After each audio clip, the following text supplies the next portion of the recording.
Kelly Gooden, a player who likes to get on base, and she can get scooped.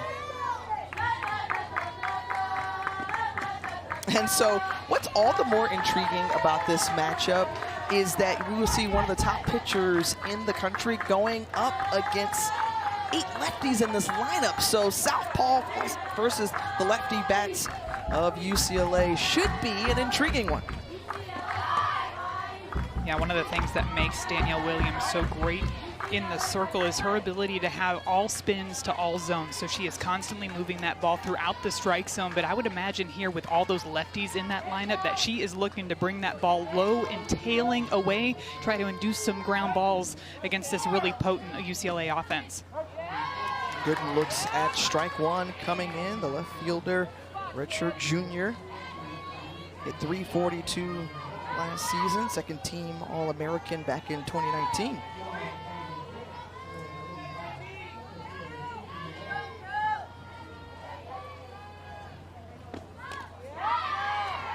Chop it away at that one, 1-2.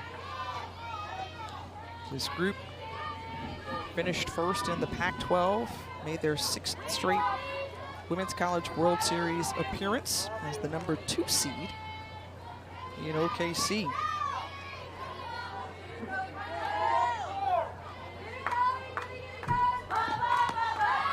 Tried to paint that outside corner with a pitch, and Danielle Williams could not get the call. So it's 3-2. It's a really confident take by Kelly Gooden up at the plate, too. That one did not miss by much, but just her approach, her demeanor in the box, she knew right away that that one was going to be called a ball.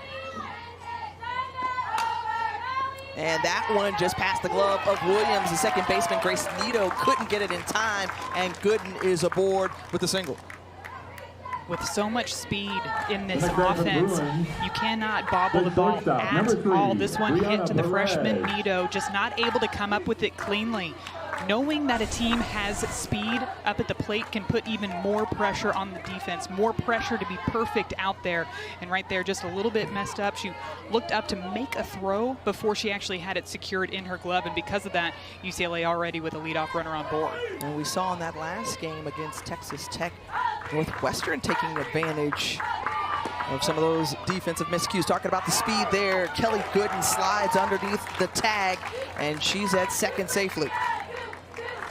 Already seeing that aggressiveness on the base paths from UCLA, wasting no time at all, getting a great jump off of first base, going straight into second as well. Oh, she actually kind of came around that one. Really nice slide, making that one look easy. That slide was so smooth that at first I thought she went just straight in, but added a little swerving around the defender there.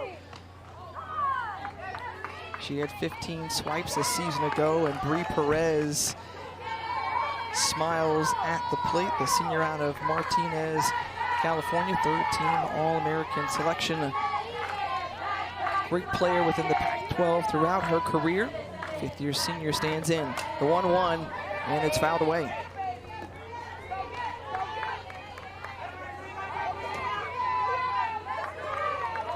Excellent student already with a psychology degree. Ms. Perez working on her master's. Lots of Bruin fans in the stands here in Clearwater. Bruin alums as well. Saw Gianna DeSalvatore over there, great UCLA first baseman, and Allie Carta, of course, just won herself a silver medal in the Olympics. And a little bit of Alabama representation over there as well with Kelly Kretschmann.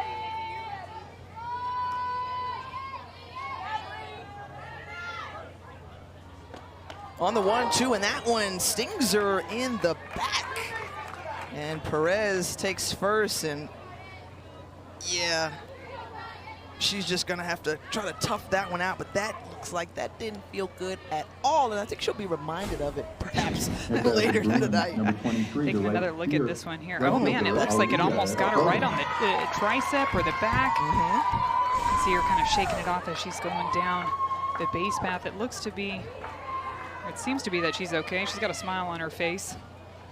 Talking with trainer Caitlin Gustafson.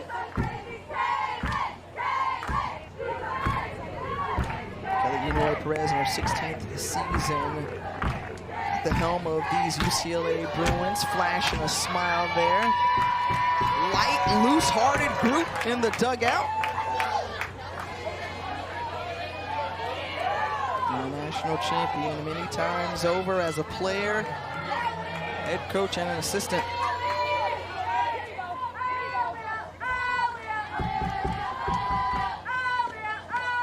Way out in front of that one, that change-up fooled Aaliyah Jordan on her first swing. Yeah, that deceptiveness again coming out of the hand of Williams. Aaliyah Jordan with such a powerful left-handed swing. You're going to see her look to make adjustments throughout this at-bat to try to pick up on that changeup. And this one high into left field off the bat of Jordan is collected by Lewis for out number one. The runners tag up and advance to second and third. It's really a great job of adjusting, again, in a productive at-bat to be able to move those runners ahead 60 feet. Swung and missed on the changeup the pitch before. Danielle Williams is known to come back-to-back with those changeups. She knew that coming into that at-bat, adjusted just slightly, was still a little bit early, but hit it well enough out into the outfield to advance those runners. Delaney Wiz in that 4 spot for the Bruins sees strike one. Had a team high in RBI last year with 44, off to a good start this year with 5 ribbies.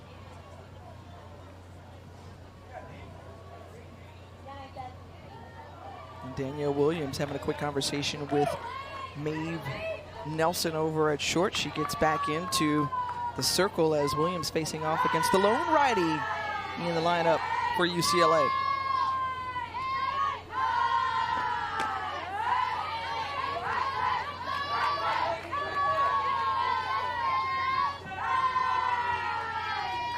This tournament is chock full of elite talent. And both of these teams carrying some top names coming into this 2022 campaign. We'll see Megan Faramo get the start in the circle for UCLA. Maya Brady looming on deck.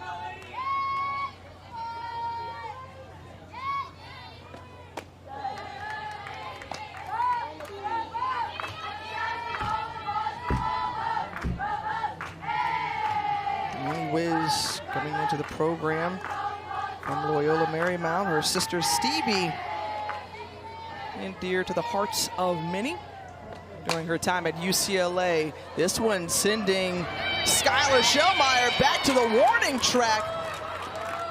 A long out and an RBI sac fly recorded for Delaney Wiz.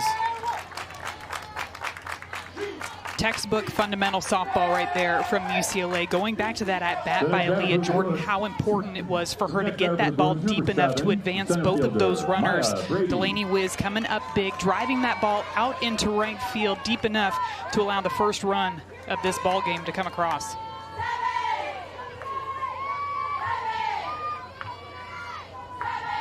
The All-American Maya Brady stands in the lefty power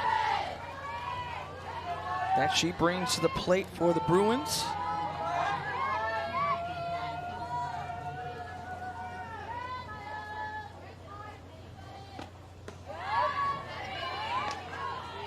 Sees that roll in there for strike one. And going up against a pitcher like Danielle Williams, I'm always curious to see how these hitters are going to approach it. Are they going to come up to the plate looking to hunt that changeup, or are they going to go after some of that faster stuff that she throws? Here it looks like Maya Brady's kind of moving up in the box, maybe to get some of those pitches before they start to break away from her. Try to take away that lefty-on-lefty advantage.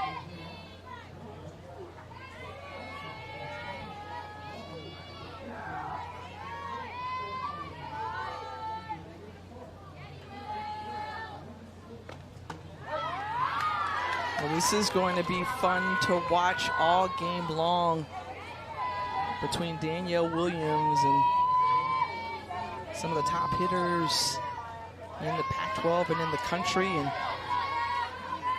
Maya Brady now with 2 balls and 2 strikes and 2 outs.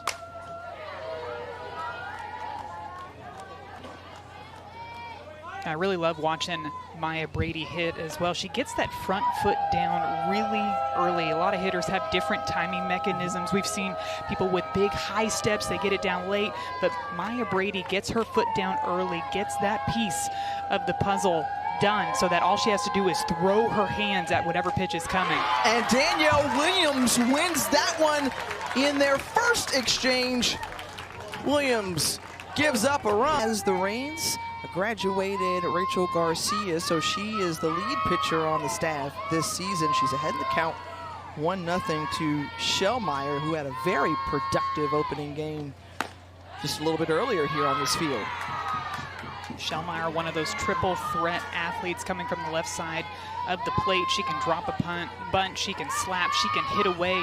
Makes it really tough for the pitchers and for the defenses to defend against.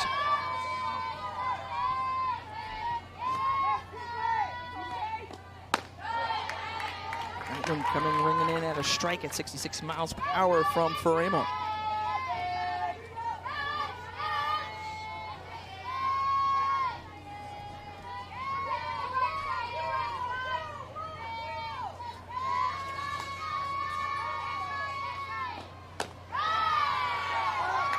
Count evens.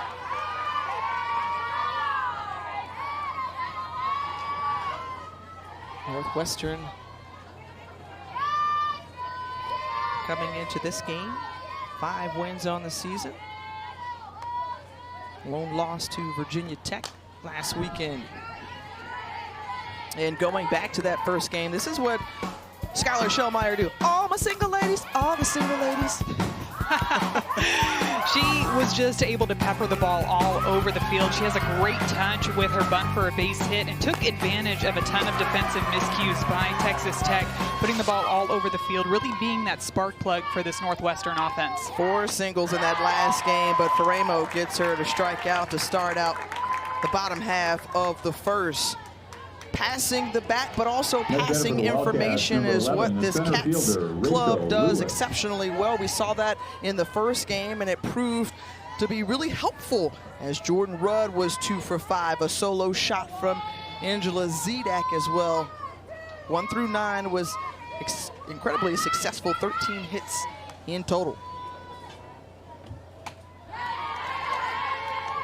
You mentioned passing that information along. This Northwestern team is a team that likes to watch a lot of film. They want as much information on these pitchers as possible, but you never truly know what it's like to hit against a pitcher until you get in the box. So it is so important, really, for both of these teams to pass the information that they're seeing along to their teammates. And you have to think, too, with top-rated pitchers like a Megan Faremo, like a Danielle Williams, facing that in practice every day only helps to make them better. And another important thing to note, too, is when you're watching film, it's from games that have already happened. You never know what pitch may be working for a pitcher today that wasn't working the last time when you watched film. So you're going to see that constant communication on both sides of the field today.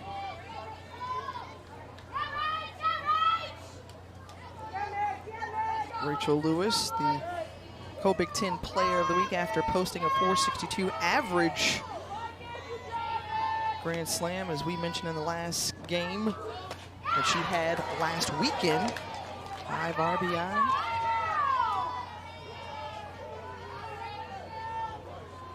And one of the steely veterans for the Wildcats.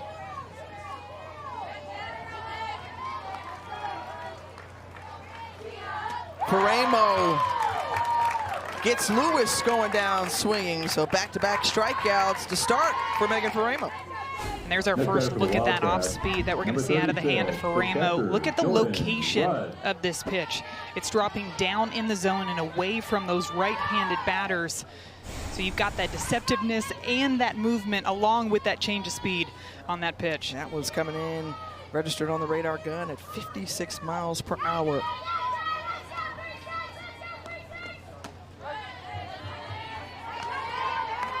Now she'll see Jordan Rudd standing in, one of the offensive leaders.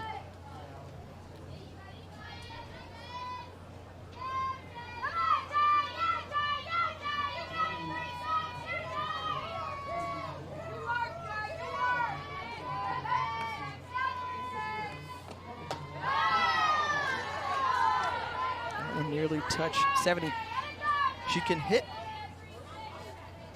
that in miles per hour, but like you've talked about, a full bag of pitches for Ramo. With the 1-1 count, she looks to the dugout, gets the call from Lisa Fernandez, down to that wristband, and readies. That pitch is just filthy. You know I love the off-speed pitch, and when you mix that with something that's coming in 66, 67 miles per hour, you're forcing hitters to have to choose what they want to hit before they step into the box. So you're already at an advantage as a pitcher, not to mention her demeanor and her confidence that she brings out there in the circle. Did she go and commit? First base umpire says no. That's when you know you're in control as a pitcher too, when you start to get those check swings, those batters that are barely holding their swing back. You know, they're feeling a bit off balance up there in the box.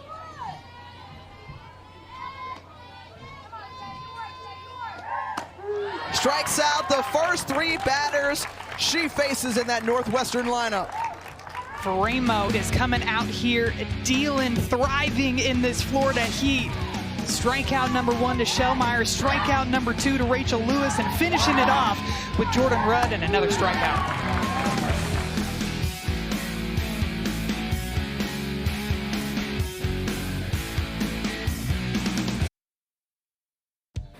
So much softball action happening down here in Florida, but how about these Washington Huskies with their hot pads? Bailey Klingler getting it started, then it's Sarah Willis that wants to jump in on this home run action. Sammy Reynolds hits one that I don't think has landed quite yet. And then Bailey Klingler coming up yet again with another home run for Washington. Just continuing that home run power. 16 home runs last season, bringing that on into this season with a big-time lead on the Lady Volunteers. And for Florida State matching up against Texas, it's Edenfield driving this one all the way back over that center field wall. So much power. Her second home run on the season. Man, the balls are leaving the yard all over the place. All teams in action today, and UCLA will face off against Florida State to close out this tournament Sunday at 7 p.m. over on ESPN. Our A+++ crew of Beth Mowens, Amanda Scarborough, and Michelle Smith will be on the call.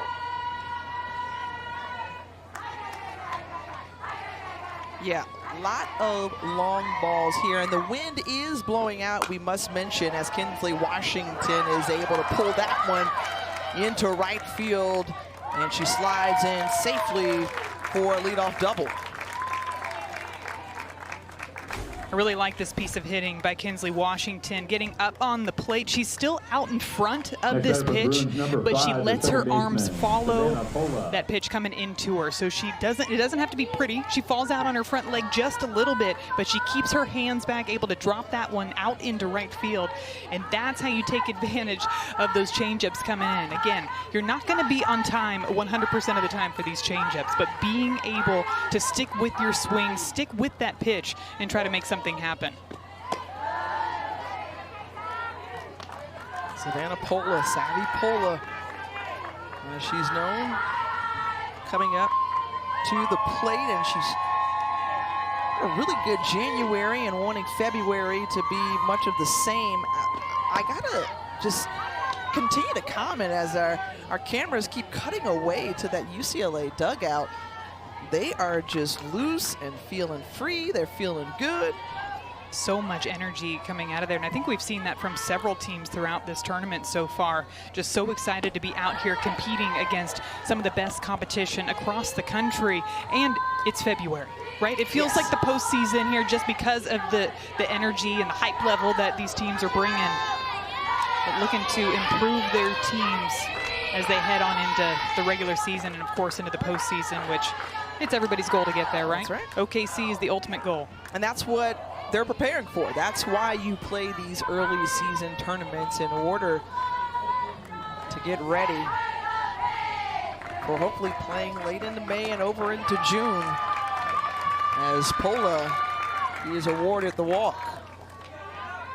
So back-to-back innings now for Danielle Washington, allowing a base hit to start off the inning, and then the second batter getting on base as well. The walk to Pola. Perez was hit by a pitch back in the first.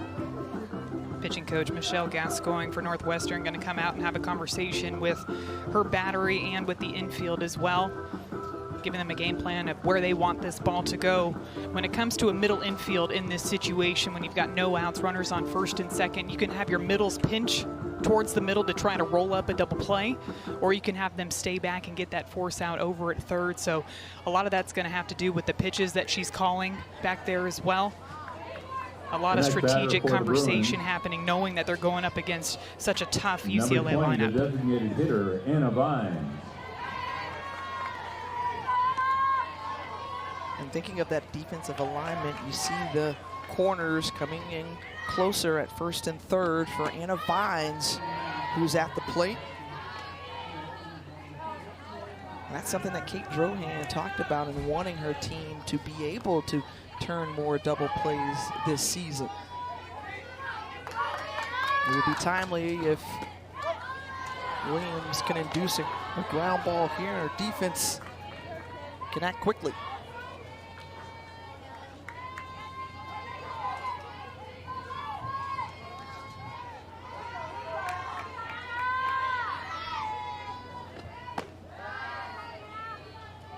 And we mentioned how lefty heavy this UCLA lineup is going up against Northwestern, and what I've noticed is that they're pretty much crowding their plate. They're putting those toes right up against the chalk line, and I'd imagine that it's to try to take away that outside part of the strike zone. And right back at Williams, knocks her glove off. The toss to second base, and woo, that was a screamer. Right back to the circle. Wow, Anna Vines got all of that pitch straight back at Danielle Williams. Taking a look, crowding the plate, tries to get her inside, but Anna Vines keeps her hands inside that ball, line drive right back to her. And the quick reaction of Williams to try to get her glove over there, it ends up knocking it off. But a really nice defensive play as well, to not be distracted by that ball going right back to your pitcher, but to make sure you got an out over it too. She does look to be okay. They all came in to check on her, make sure she's all good out there. Tessa Mala'ulu hitting in the 9 spot and taking off to second base. A little distraction there as Vines, who reached on that fielder's choice now, takes second.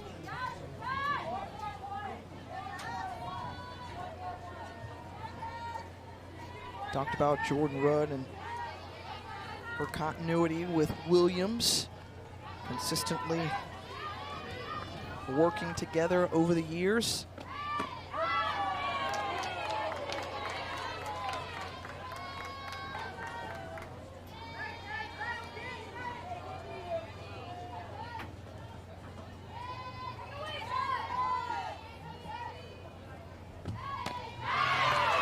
And going down swinging is Mala'ulu. So the second strikeout of the day for Danielle Williams. It's a great way to bounce back for Williams after that hard hit line drive right back at her. She works the outside part of the plate to Mala'ulu and just keeps on inching further and further away on those 3 straight pitches to get her second strikeout on the afternoon. Back to the top with Kelly Gooden. Gooden, who tries to lay down the bunt on that first pitch. It's a foul. Gooden with that speed. A stolen base back in the first. And then scored the lone run.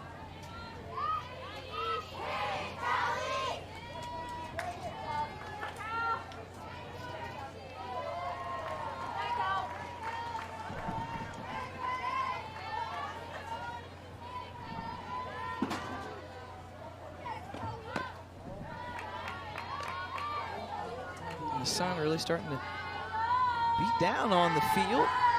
Something that I know Northwestern doesn't mind, enjoying the sunshine.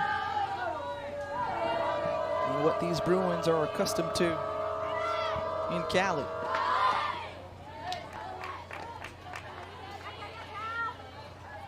like the looks that Kelly Gooden's giving the defense after every single pitch. When she's showing those bunts and she's watching the ball go by, she immediately looks up to the defense to see where they were moving, always looking to exploit any holes that she's seeing on the infield. That pitch in for ball 3. 3 balls, 1 strike, and 2 out for Kelly Gooden with runners in scoring position.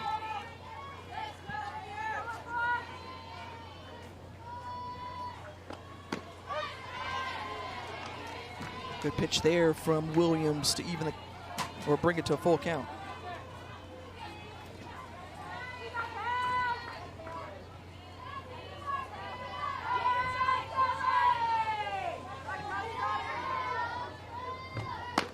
And Gooden strikes out, so the leadoff double from Kinsley Washington. Rogers, who we saw start the game yesterday, had to go to the hospital, so it's a developing story that we will definitely keep you updated on. Hope that young lady is okay. Yeah, definitely best wishes to Ashley Rogers. And, you know, coming into this season, the big question for Tennessee was who's going to be that number 2 behind Ashley Rogers. So now a great opportunity for the other pitchers on that staff to step up and be somebody that can shoulder the load without Rogers. Of course, you have Aaron Edmondson, who comes over from Texas Tech, and Riley West. Riley White, who transferred over from Texas. There is a Riley West. She catches for them. They do, to your point, they do have 6 arms on the staff, so they definitely need somebody to be able to step up for them. The ground ball over to third base, the long throw, and it's in time to retire the first batter of the inning, and Maeve Nelson.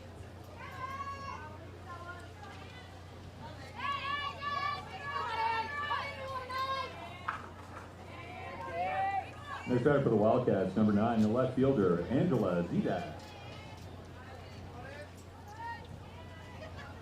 Angela Zidak, the left fielder, now at the plate.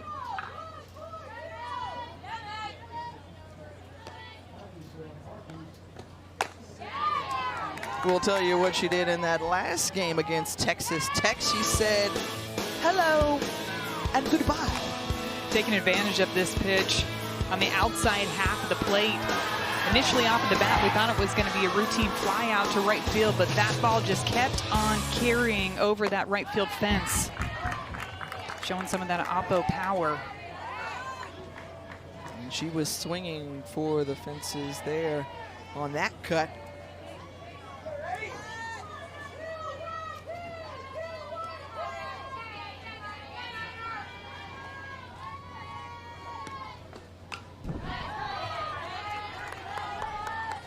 Now 1-2 to Zidak. You know, this group coming in this season, and especially into this tournament, really thrilled about the opportunity to play in this St. Pete Clearwater Elite Invitational for the 2nd time, going up against 3rd-ranked UCLA right now. And that one goes into the stands. Just a chance in this time of year again where you're looking to see how you stack up against some of the other top competition in the country. Well, that's exactly why these coaches put this tournament on their schedule, why they want to be here, because they're wanting to face the top competition from across the country early on in the season. And you're exactly right, Tiffany, to see where they stack up against these top teams. Some teams have been coming out, firing on all cylinders. The bat's looking hot, the pitching looking hot, the defense looking hot. And on the flip side, there's been some teams that have found some areas where they can grow and go back and practice and look to improve upon before they head on into conference play.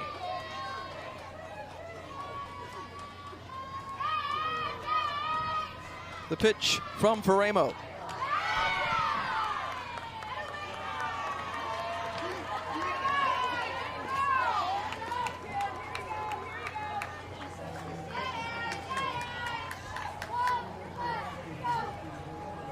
So Angela Zidak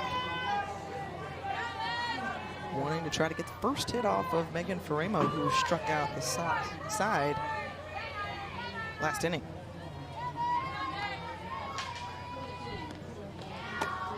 And swing and a miss, and 4th K for Megan Faremo, who looks fully focused, man. I just really like that we're seeing her get strikeouts on a bunch of different pitches. She's working the ball all through the zone. This one, a curveball moving away from Zidak. And she's been able to throw all these different pitches because she's getting ahead of these batters. She's felt in control of every single at-bat that she's had today, and already off to a good start. To Hannah Katie, going right in after, challenging the lefty batter inside. And when you have that high velocity, it gives you that advantage on that inside part of the plate.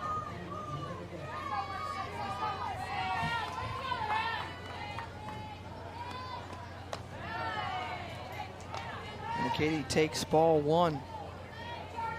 Katie, the sophomore out of Clarkston, Michigan.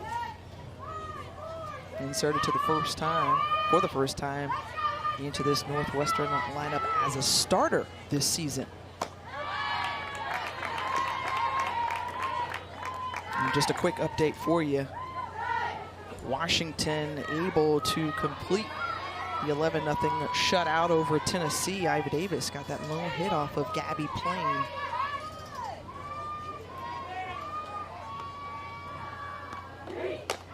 Going up, chasing, and Megan Faremo is mowing them down left and right, making it extra tough on hand to watch college softball from the St. Pete Clearwater area. Sold out event, some 16,000 to 17,000 spectators expected over this 4-day invitational.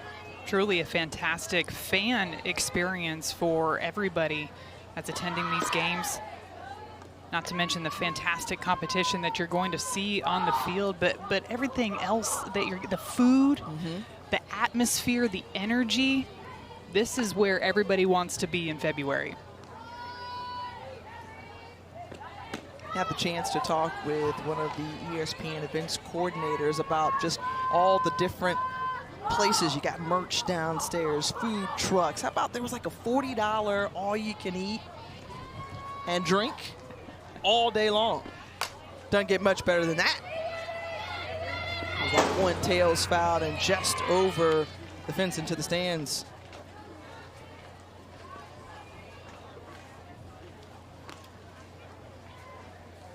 In this Eddie Seymour softball complex, a number of different fields here. Just down the street, there's more room and space and opportunity for you to consume more softball. Fan fest. It's great. 2-2 to Bree Perez. Again, opposite field, having Zidak chase that one, turns around and is able to bring it into the glove. Turned around a little bit. Big smile on her face after that one. You're exactly right, Tiffany. She kind of had to switch her feet around a couple of times going back for that ball. Pitch before, a foul ball down the left field line. This one, look at that adjustment to be able to track that one all the way in. Big smile. She's happy about that play. Zidak once more taking advantage of those sunglasses to help track down that ball, as well as Leah Jordan swings for strike 1. I think Leah Jordan had a really crucial at-bat back in the first inning that led to them scoring that run. Hit a deep fly ball out into center field on a changeup after swinging and missing at a changeup the pitch before. Somebody who has the ability to make in-at-bat adjustments depending on what she's seeing out of the hand of the pitcher.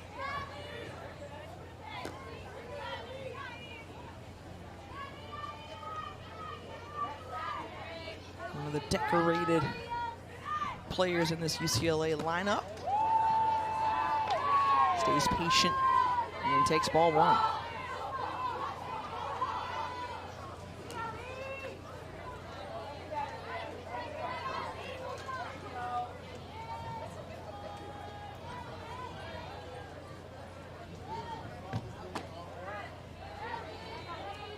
Aaliyah Jordan, somebody with so much pop in her bat, so much power, and she's also somebody who's had to battle 2 different injuries throughout her career at UCLA.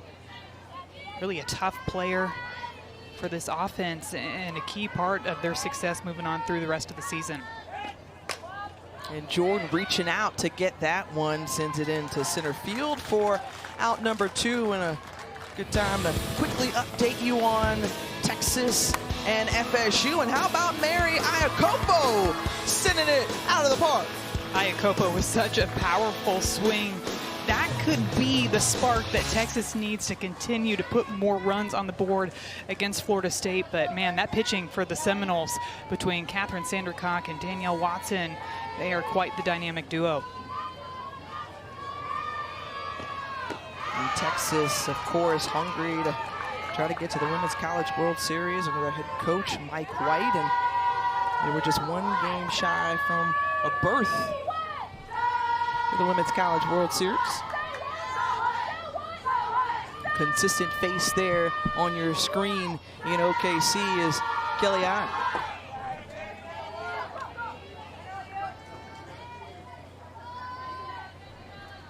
Reigning Pac-12 Coach of the Year. And once more, preseason favorites in the conference.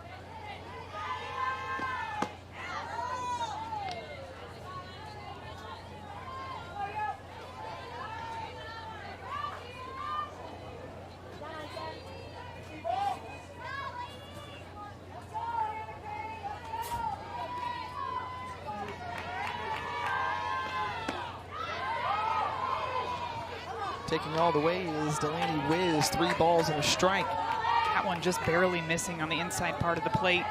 As we mentioned, Wiz, the lone right-handed batter in this lineup, standing a little bit further off of the plate to allow some room for those curveballs to come inside. Ahead of that one, the changeup from Williams. You can see just how far out in front Wiz is on this changeup, the second changeup that she's seen in this at-bat. Just not able to pick that one up soon enough. The 3-2. Fouled back.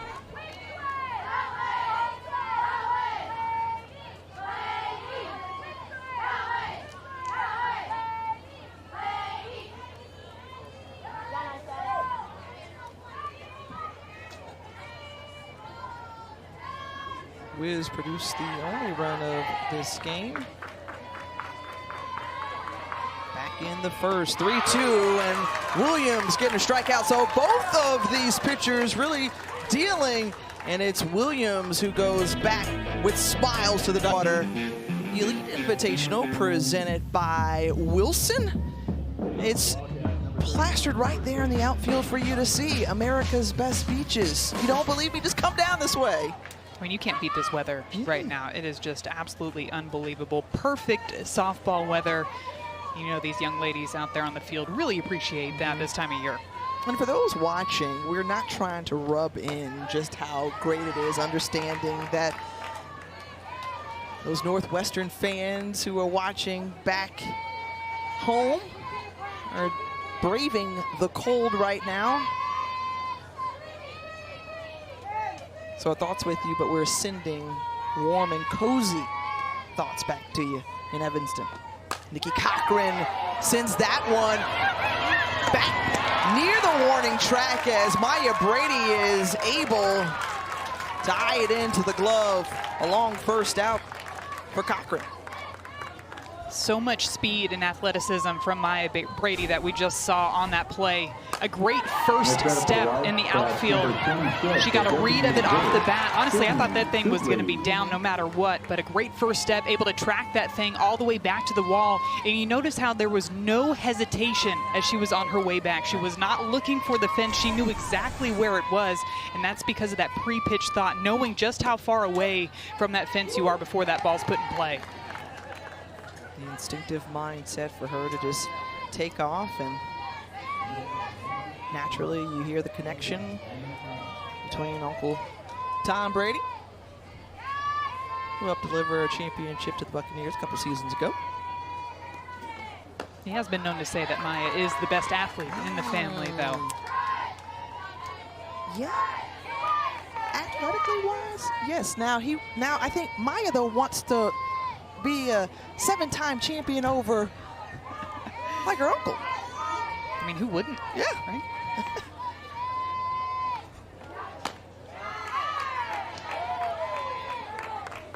Sydney Supley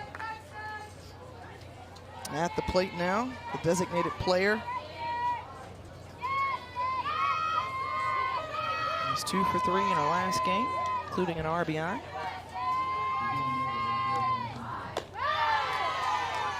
And Megan Faramo, who has just done a really nice job in the circle thus far. It's what we have come to expect when we watch her with the ball in her hand. She's got a 2-2 count. And gets Supley to chase and swing.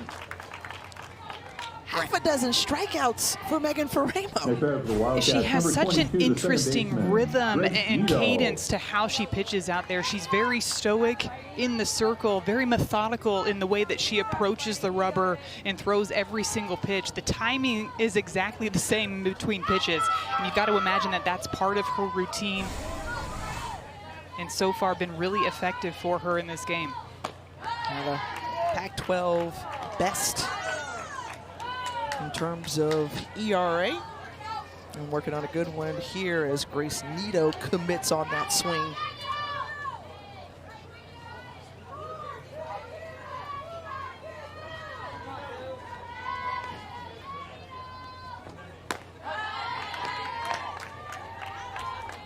And she just continues to get ahead of these batters as well. You just feel her in control of these at-bats. And she's not getting ahead in the same way every time. Sometimes it might be a pitch on the outside part of the plate. Sometimes it's with that rise ball.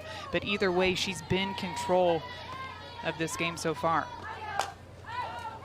Getting Nito to chase that one, flying out to left field, and Kelly Gooden collects out number 3. Northwestern trailing by 1. We'll talk with their head coach on the other side. I think we need to be a little bit more aggressive early in the count. And Coach, how about the resiliency of your pitcher in the circle? That hard hit line drive right back to her, but she was able to settle in right after that. Yeah, she's a ball player. She's a ball player. She loves playing defense, so she's so steady out there for us, and she's put us in a good position so far. All right, thanks, Coach. We appreciate the time. Thank you. Go Cats. And in talking with Coach Johan coming into this weekend, she just commended Danielle Williams for being such a great competitor, but not only that, coming to practice every day to make herself better. And I think that's so impressive for somebody that has such a great arsenal of pitches behind her, too, that she is coming into practice every single day wanting to learn more, just wanting to get that tiny bit better to give her team an opportunity to win ball games out there. You can just see her list of accolades, 2019 and 2021, all Big Ten first team. And you can see exactly why. She has great composure out there in the circle. Moves the ball really well through the zone. She works at that really fast rhythm, not having to use those wristbands, something that Northwestern likes to use to their advantage. I love how you pointed it out, but both pitchers showing that they have a good rhythm with how they approach the game from the circle. Michelle Gascoigne, we talked about the pitching coach who calls the pitches, and Williams moving quickly. This one popped up by Brady, and Rudd is there. And a big out to start off this inning. It's a really tough play for Jordan Rudd to make back there behind the plate. Those foul balls that go straight up into the air have so much spin on them, so much movement. And you notice how she is tracking that ball as soon as it goes up into the air. A lot of times you'll see catchers try to fling off of that mask, but it can almost be distracting sometimes. She decides to keep it on, save that little bit of time, and focus on tracking that ball in.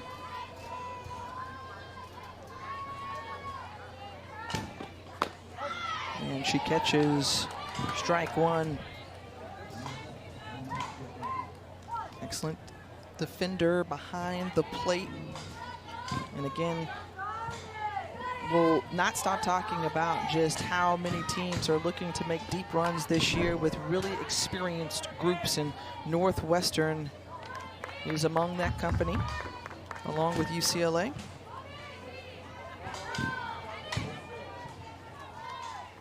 I think what allows a team to make a deep run into the postseason is their ability to make adjustments up at the plate.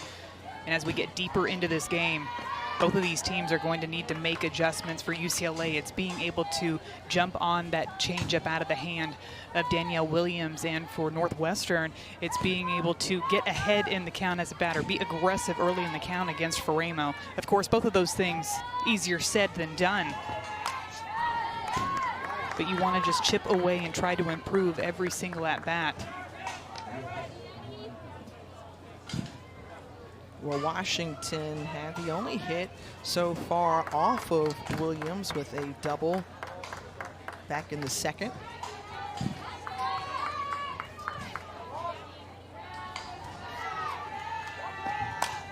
One-two pitch, and Washington bring it up, and 2 down.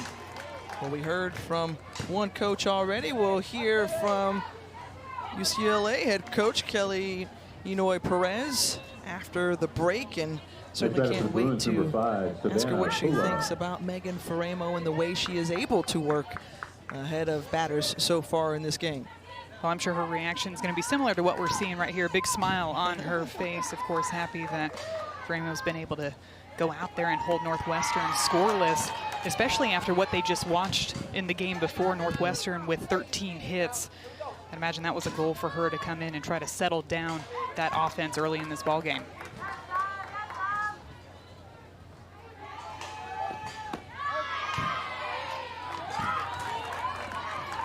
Savipola stepping back in with an 0-2 count.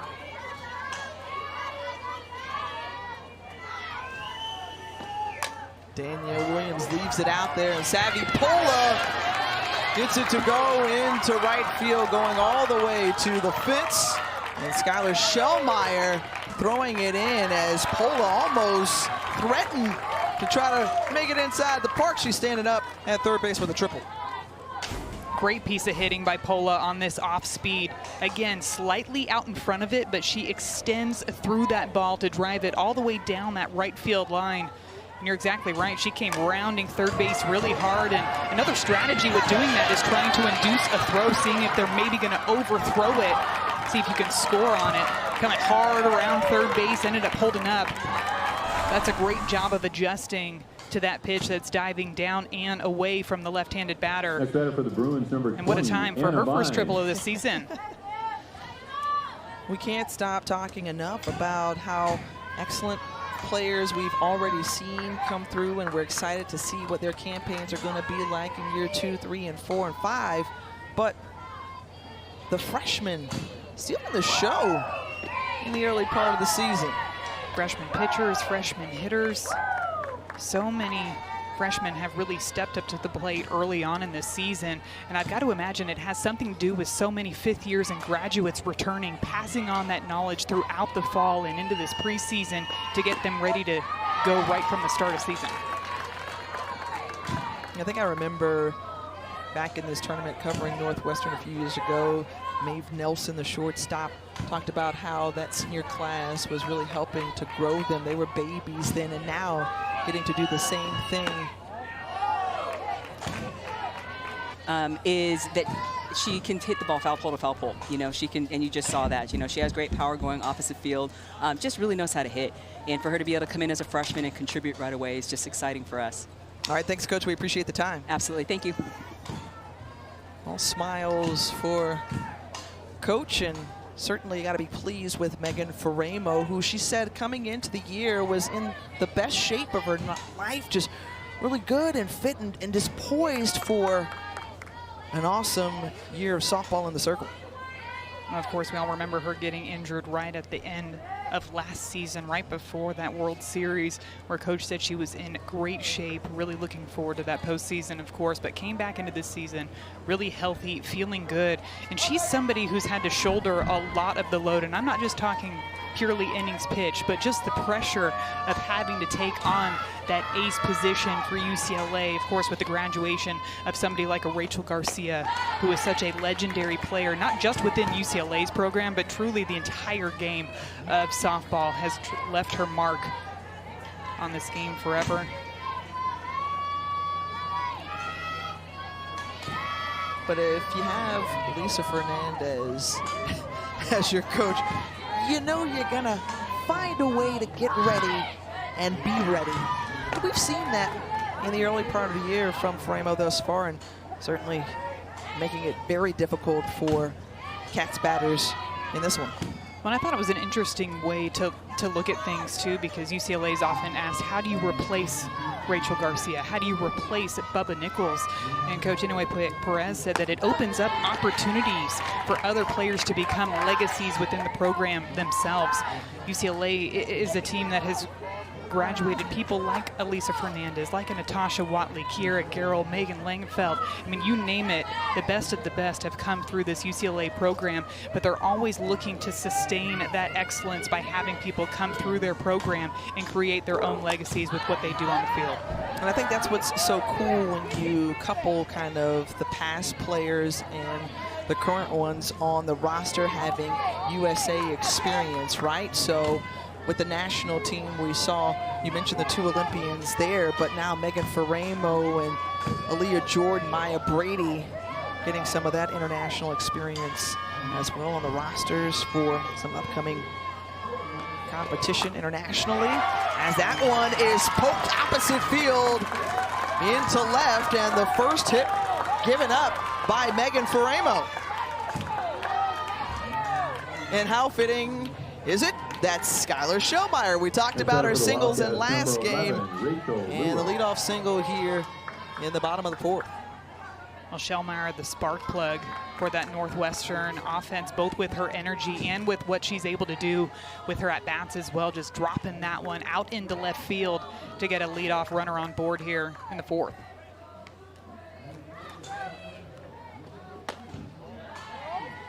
And so now the second time through the lineup for the Cats. They were not successful, 0 for 9 with 6 Ks, but now that they've broken through with a hit, could be different. And this one off the elbow or arm of Skylar Schellmeyer, who had that shield, I think, over her. Or no shield. I don't see a shield. I thought she did. But she might have had it for her at bat. Yeah, but You still pretty? Turning to square to lay down a sacrifice bunt, and Schellmeyer gets pretty far out there. But yeah, you're exactly right on that throw down. It just hits her right there. Ooh, in the left elbow even. That back elbow. Savannah Pola went to make a play on it, wasn't able to come up with it. But that ball ended up staying right there on the infield, so she couldn't advance to the next base. the 1-1 of Rachel Lewis. Foul back, and Lewis, the 5th-year senior, coming in with a lot of experience. Coach Drohan says she's the strongest player I've ever coached. See if she can use that power here in this at-bat. Try to stay alive, 1 ball and 2 strikes. Puts it on the ground, the chopper over to Bree Perez at second base, and taking out the legs of Savannah Pola was Schellmeyer. So they do get the lead runner out at second base. Nice defensive play by UCLA. One of the areas for this team that they really wanted to work on this weekend. A ground ball over to Bree Perez, immediately fires it over to Pola, who's positioned perfectly over at second base. And Schellmeyer coming in to the bag. Clips her right on the feet. Yeah, right there on that left foot.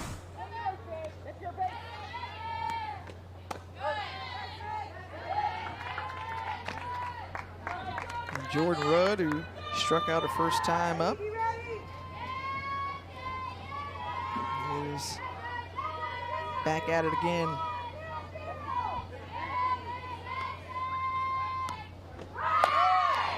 And taking off and trying to steal second base, but gunned down by Delaney Wiz is Rachel Lewis, so she's out. Wiz helps to gather the second out of the inning. Delaney Wiz making that one look easy back behind the plate. A pitch up in the zone, immediately gets rid of it. And Bri Perez there in plenty of time to apply that tag. Look at where she places her glove as well. She puts it right in front of second base. You know that's where those runners are going to try to come into. Textbook play.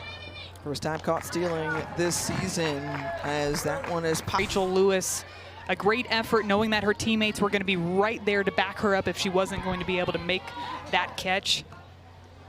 A leader for this defense out there in the outfield, just not able to come up with that one. And UCLA with a good opportunity here to make something happen. And laying down the bunt is Kelly Gooden, does her job to perfection and moves the runner over to second base. So Bri Perez with the chance to produce another run here. Nice job by Gooden. Laying down this bunt and pulling it down the first baseline. That all comes down to that pre-pitch look, seeing where the defense is. Danielle Williams, a very good defender out there in the circle, so it's strategic for Northwestern to keep their first baseman back and to allow Danielle Williams to cover that line. And she made that tough play look easy. And the changeup out of the hands of Williams, the first pitch to Bri Perez. She swings through it.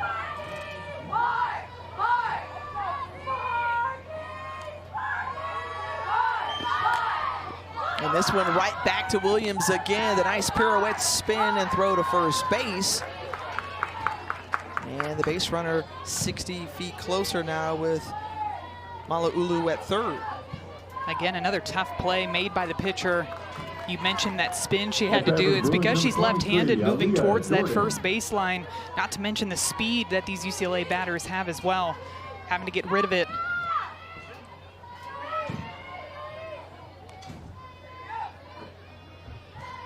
Jordan now at the plate, wanting to tack on some insurance here.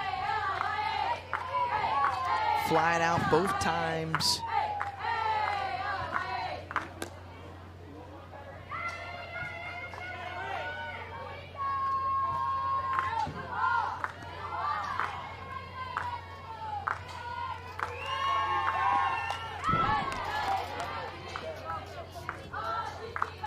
Good cut by Leah Jordan right there, attacking that 61-mile-an-hour pitch.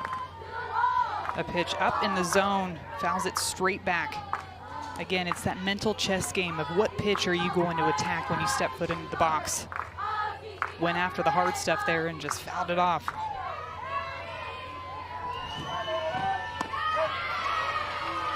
One coming in on the inside part of the plate for a strike, and I love this face-off. Remember, Maya Brady came up to the plate, faced off against Danielle Williams, and Williams won the best of that one. Now another power hitter for the Bruins in Aaliyah Jordan. Standing between getting out of the inning or potentially seeing another run come across, and this one is crushed to right field. And it's Jordan with her power that wins out. It's 2-0 now, UCLA. Aaliyah Jordan came into this at-bat hunting that hard pitch, gets another one up and inside, and look at how quick her hands are. Takes it straight to that ball and drives it down that right field line to push another run across for the Bruins. Just a fantastic at-bat after falling behind 2 strikes. Keeps her head in that at-bat, attacks, and able to come through big. Now just 7 shy of becoming UCLA's all-time doubles leader, but that one helping to give UCLA just a little breathing room and a little bit more help for Megan Faramo in the circle. Lauren Carter in as the pinch runner for Jordan. And again, was able to pull it to right on that 1-2 count.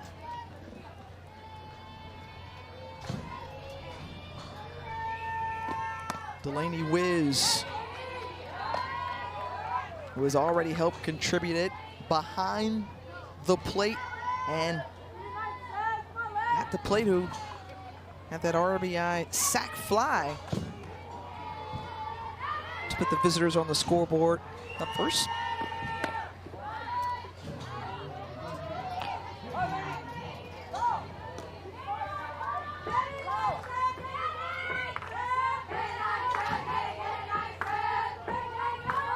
Returning the team's leading RBI producer from last season, Danielle Williams with the 1-1.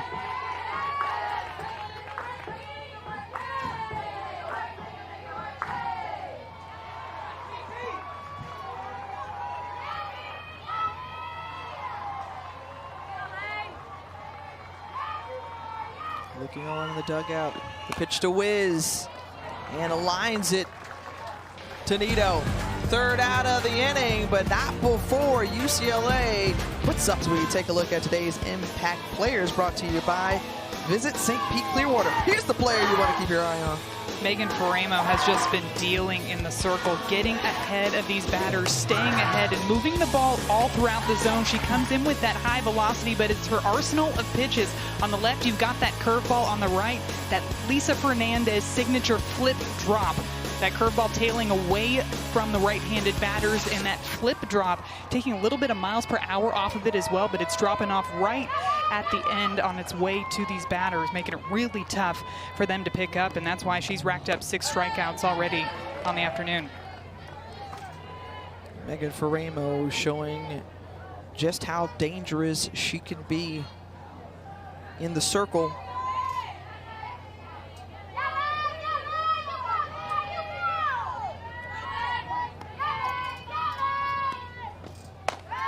And you look back to what she did last year, 2-time first-team All-American. I mean, 19-3 on the year, 184 K, leading the Pac-12 in ERA. Mightily impressive.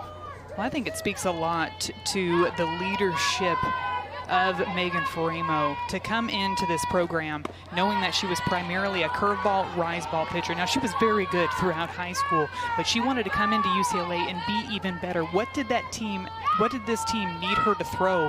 And so she's added that drop ball. She's added that off speed just to give these hitters a different look and to make her just that tiny bit better to hopefully make their way to Oklahoma City again.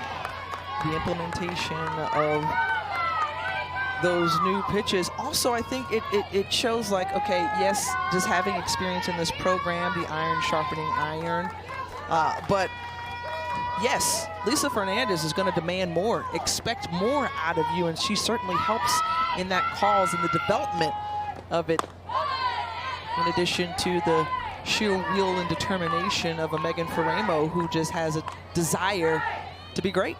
And I really enjoyed hearing from Coach Inoue Perez just how exciting the bullpens are, the bullpen practices are with the pitching staff and with Lisa Fernandez, just the little things that she's doing to try to bring up that energy to fully prepare her pitchers to go out there and compete at the highest level every single time. Did I hear Coach Perez talk about their own little bubble within the bullpen?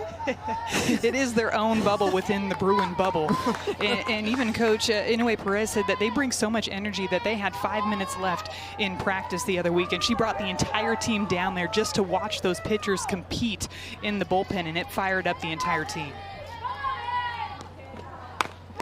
Well, Maeve Nelson was competing in that at-bat, but the 7th K on the board for Megan Faramo.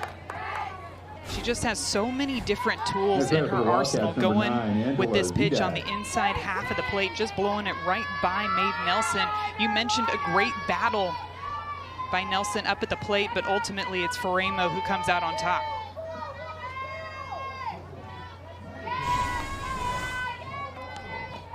Megan Faramo was fantastic last year, second in the nation in strikes to walkout ratio. 7 Ks here, no free passes given up, which has made it extra difficult for the Cats. We saw the ball well last game, but the Bruins pitcher has kept them off balance here.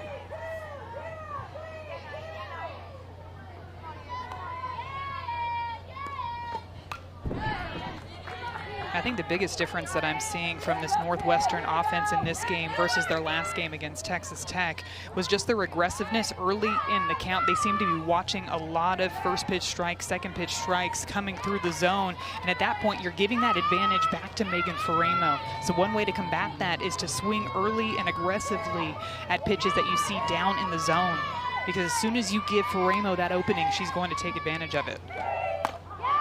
And this one is poked into the right center gap, and Angela Zidak with a stand-up double. And just the second hit given up by Faremo. Nice job by Angela Zidak as well. This is that flip drop that we were just showing you. So it comes down to about 56 miles per hour, and Zidak is all over it, just throws her barrel straight to it, rounds first hard, comes into second, and even looked at Coach Drohan and said, my bad. I think Coach Drohan wanted her to try to get all the way to third base. Ends up holding up at 2, though, for a stand-up double.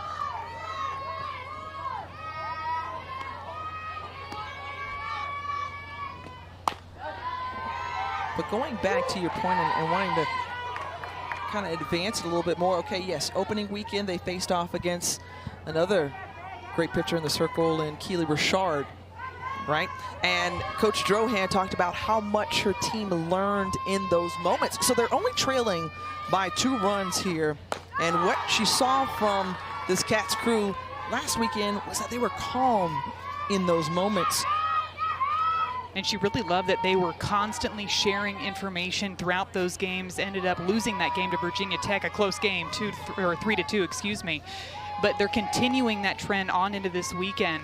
We have not seen any panic out of them, whether it be their offense or their pitching staff either. They stay calm, cool, and collected the entire time. And that's just, like you mentioned, Tiffany, another reason why they've kept this game so close so far.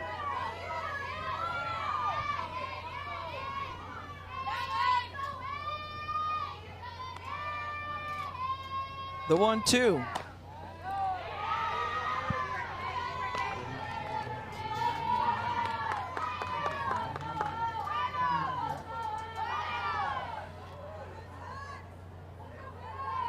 Hannah Katie struck out back in the second. 2 balls, 2 strikes to the sophomore. And goes down swinging once again. Quick chance to update you on South Florida and Notre Dame in action, and it's the Bulls getting the board and moving runners across with singles back to back to back. Well, this is so huge for USF. They have a phenomenal pitcher in the circle in Georgina Korg, who is the newly record strikeout leader in the all-time in the American Conference. I totally just butchered that, but she had reached 904 career strikeouts for USF. And the big question coming into the season was their offense going to be able to put up those runs behind her? So huge for them to be able to string together those singles and have that lead. Well, Georgina Korg is one of the best pitchers to come through, if not the best pitcher to come through South Florida last season. Led the nation in shutouts with 15 in Division I. And of course, they made the shortest trip of all the teams, just across the Howard Franklin Bridge to get here.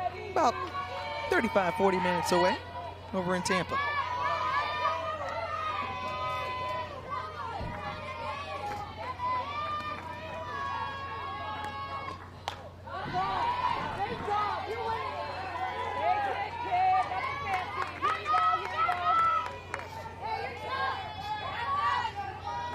Nikki Cochran.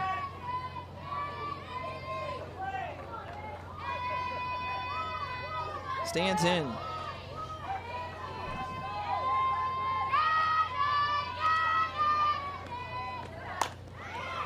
And this one goes into the outfield, and the first run could be produced. And yes, Northwestern is on the board. Nikki Cochran able to poke it up the middle and finally clearing those goose eggs. Nice job by Cochran here. A pitch on the outside part of the plate and throws her hands straight to it, driving it right back up the middle. Zidak, no hesitation coming off of second base. She kept her hips square towards third to get there as quickly as possible, rounds hard, and is able to slide in safely. Look at her just sneaking her hand into home plate to get that first run across for Northwestern. And that breaks up the shutout for Megan Faramo. The next batter for the Wildcats, number 26. Coming up to bat, Kate Sydney Drohan's group. A very confident bunch. Ready to make some more noise, not only in the Big Ten, but perhaps trying to do more in the postseason. This one popped up and Washington is underneath it, but not before Northwestern is able to cut the...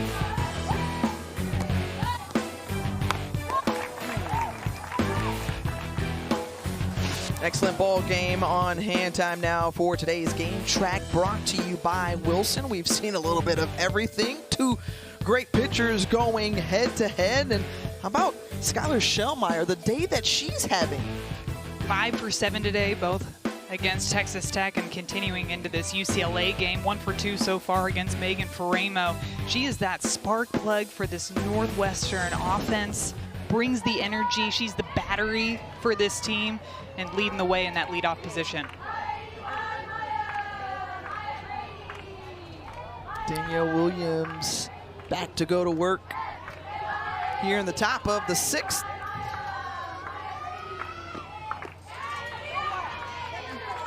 And that change up there gets Maya Brady swinging.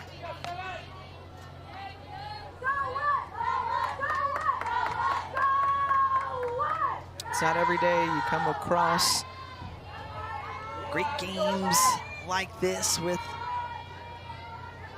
superb talent, and delighted to be on this call as we've seen some blowouts happen so far over the first day and some change, but here it's anybody's ball game. For the Bruins, number Gotta love the 37, pitcher's tool. Washington. And just how these pitchers are constantly battling the adjustments that these hitters are trying to make up at the plate. It's interesting looking at how Danielle Williams has approached UCLA so far today. Earlier on in this game, she was throwing a heavy dose of changeups, 2 to 3 per at bat. And as we've gone on into this game, she's gone more to that faster pitch, that 61-mile-an-hour pitch. And I'm curious here towards in the 6th and the 7th inning if we're going to see more and more of those changeups again. You always got to try to keep them on their toes as they get deeper into this game. More and more at-bats off of Williams. Got to continue to change it up. Kinsley Washington standing in, the 5th-year senior. Awaits the pitch from Danielle Williams. In for a strike. Washington, whose dad, James Washington, was an All-American defensive back for the Bruins. Went on to win a couple of Super Bowls with the Dallas Cowboys. And here is daughter, Kinsley Washington, again, finding the sweet spot in the outfield, and she is going to turn the corner and take 3.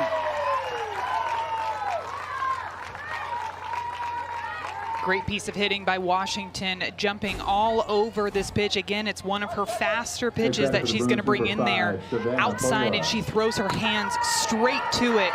She's so strong up at the plate, drives that ball all the way out to the fence, and she notices that ball bouncing off the fence, and that just slight hesitation allows her to be aggressive and continue rounding all the way to third base to get that much closer to trying to extend this UCLA lead. So the one-out triple sets up Savannah Pola for a ribby situation.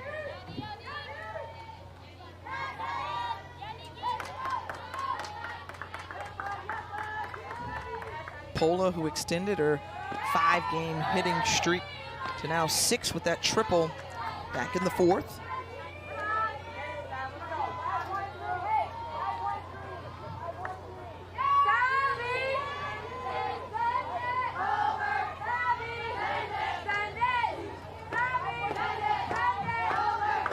she's using that armband as she steps into the batter's box and knows how to approach this at-bat, showing bunt. The squeeze looked like it may have been on, but that pitch high. 2 balls, no strikes. Oh, it's 3 balls. Looked like she was asking how many outs there were.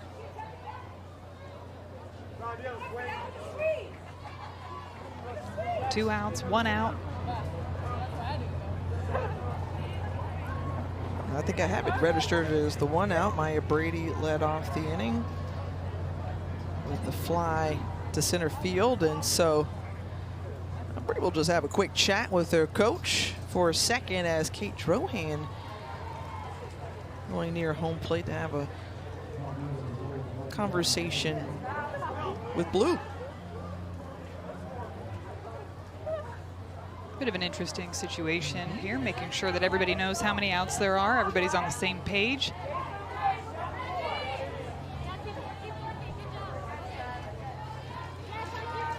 Just joining us at home, tuning in at the right time, 2-1 ball game from this St. Pete Clearwater Elite Invitational. Number 3, UCLA, hugging tight to that lead, wanting to tack on some more. Swing and a miss for Bri Perez. Bruins out of the Pac-12. Favorites to finish first again and perhaps make another trip to Oklahoma City as the walk is awarded to Perez. Ball 4. For Pola. Nice job by Pola there, just kind of regrouping. A little bit of confusion on how many outs there were after she showed bunt and pulled back. But able to watch that one go by for ball 4, and runners on the corners here for Anna Vise. So Kirk Walker having a conversation, making a substitution or pinch runner coming in for Pola. Pinch running It's at Lauren first for the Bruins, Hatch. number 30, Lauren Hatch. And Coach Drohan coming out to have another conversation with her infield. First and third plays are so difficult for defenses, especially when it's such a tight ball game like this, because you don't want to let that runner from third base score if the runner from first takes off to second base. So I'd imagine there's a lot of strategy talk right now, trying to figure out what plays they want to run in this situation. Also, not to mention, you've got a hitter like Anna Vines coming up to the plate. Remember, she smacked that line drive right back at Danielle Williams in her last at-bat, and you know that Williams remembers that at-bat very well. Popped off the glove of the senior pitcher Williams, who is past the century mark here in pitches. Pitch number 103 on the way. And giving Hatch second base is the Wildcat defense. When you have to respect the bunt from Anna Vines as well. She's another one of those triple threat dynamic lefties in this UCLA lineup. So as soon as she showed bunt, the corners crashed. And a good heads up play by Jordan Rudd to just hang on to that ball and not just fire it down to a base where nobody's covering. Lifts this one high into the infield, and Maeve Nelson is there. So 2 away as Washington still standing at third. Big time pitch by Danielle Williams right there, knowing what Anna Vines did in her last at-bat. She hit that inside pitch right back to her, decides to go with that ball away, gets her to hit that fly ball off the end of her bat. And Western, still close ball game here from Clearwater, and Northwestern playing in a doubleheader. Of course, earlier today, we saw them in action against Texas Tech, and their offense was popping. A little different story, though, against the Bruins and their great hurler, Megan Faremo. Two completely different ball games. You notice those 13 hits going up against Texas Tech, being able to take advantage of some defensive miscues. Along with that timely hitting, they were blasting the ball all over the field, but just 3 hits today against UCLA's Megan Faremo, who is just dealing out there. And the big number that stands out to me, the 0 strikeouts versus Texas Tech and the 8 that they have recorded against Faremo today. Faremo very stingy in the circle, not giving up much. She will face off against Nito Shellmeyer and Lewis in this Northwestern lineup. Due up here. Here's Nito.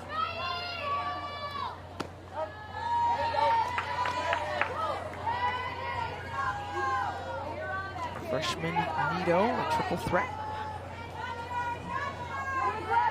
At the plate, Nito flied to left field her last time up.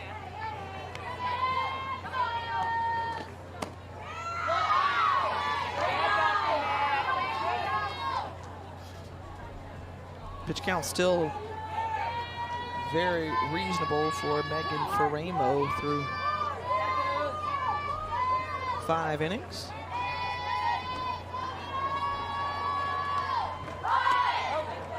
The 75th pitch of this ball game for Faremo goes in for ball 2. Well, and that pitch count is so low because she's been getting ahead and staying ahead of these Northwestern batters. That's something that Coach Inoue Perez said she really liked about Faremo's performance so far in this ball game, is the fact that she was attacking that strike zone early.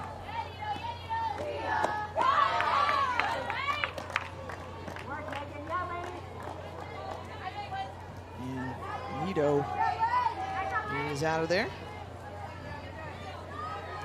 Nice job by Faremo again, working that ball down in the zone. The benefit of working ahead is you make hitters uncomfortable and they start swinging outside of the zone. That one bouncing before it gets to Delaney Wiz back there behind the plate, who's able to scoop it up and fire it over to first for the first out in this inning.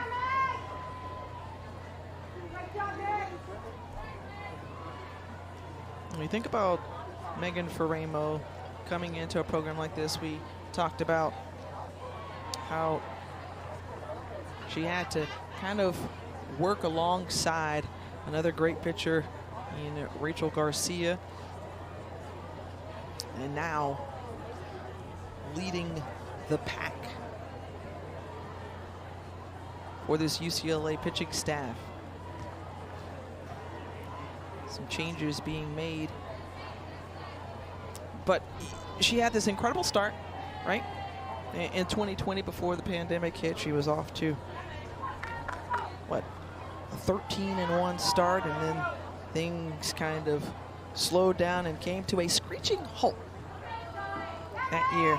Last year, another terrific season in hand. We've got a glitch in the Those scoreboard. players that everybody around the country is well aware of, and her talent. And look to do big things this year.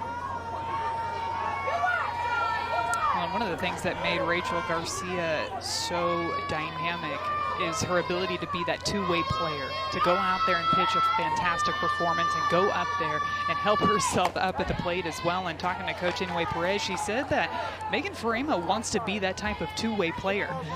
So we wouldn't be surprised if we see her get some at-bats throughout this season.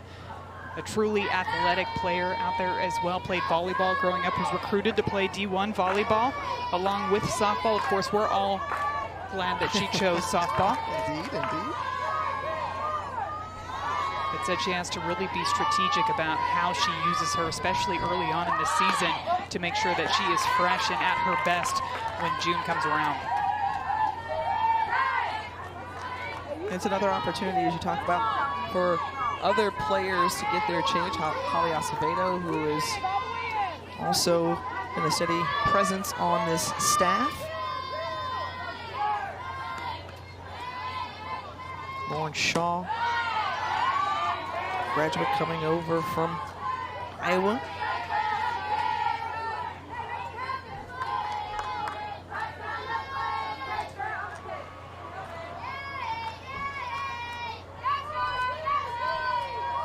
1 ball and 2 strikes. To the batter, Skylar Shellmeyer, and she goes down swinging. Just continuing this fantastic performance by Faremo.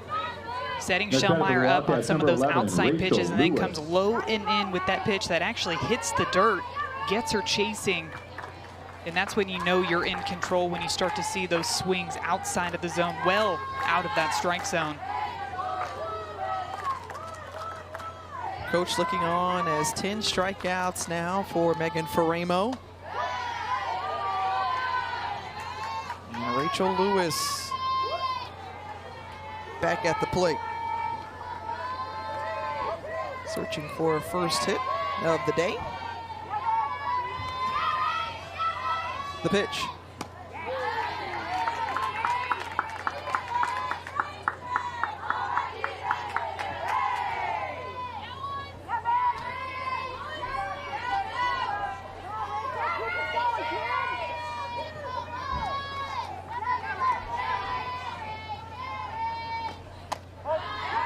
In there for a strike.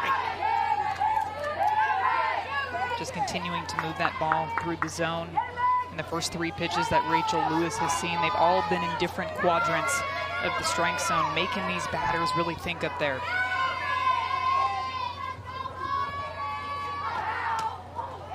Of all the pitches that you've seen from Faremo today, what's been your favorite? I like that drop. I like that she's not taking a ton of speed off of it, but it's just slow enough to get them well out in front.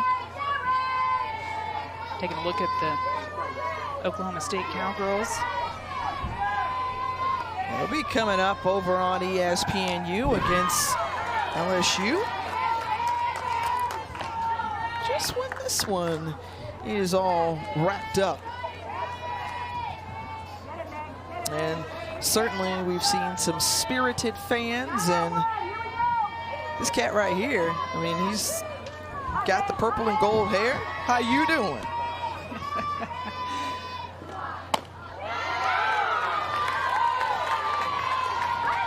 That one just missing outside of the zone. A good take by Rachel Lewis, a good battle up there. Found herself behind early on in this at-bat and has been able to work her way back to a full count here.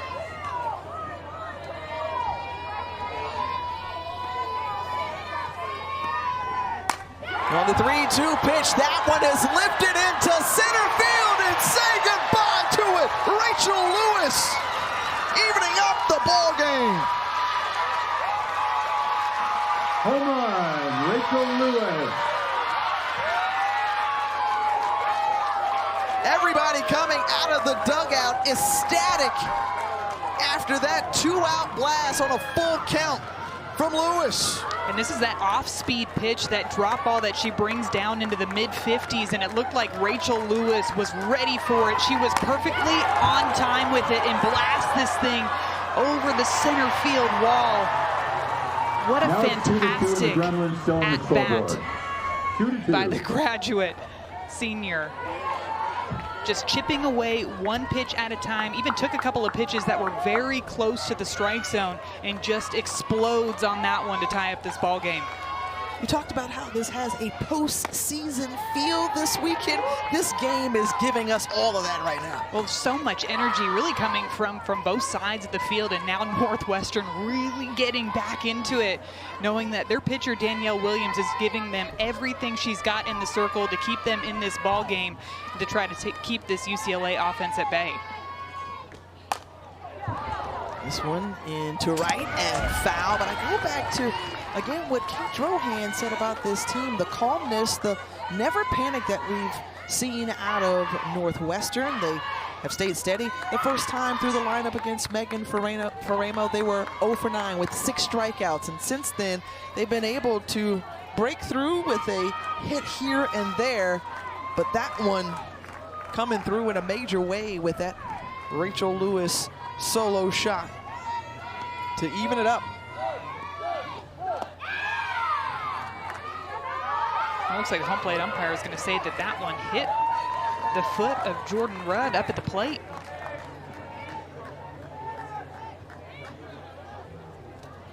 Looks like Coach Lisa Fernandez is going to come out and have a conversation with our home plate umpire.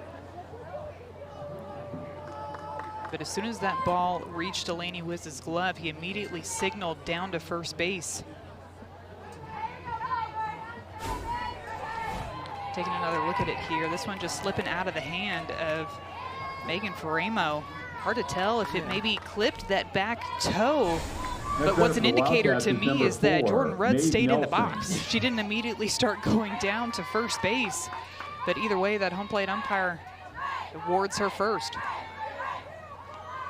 We'll see if Northwestern can capitalize.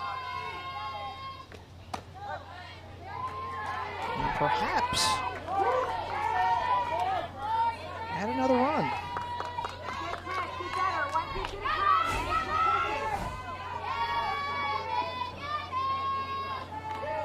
Yeah, it looks like it hit the dirt to me, but Yeah, on the short hop, then it may have come back and hit that back leg. Either way, Northwestern will certainly take it. Another angle here.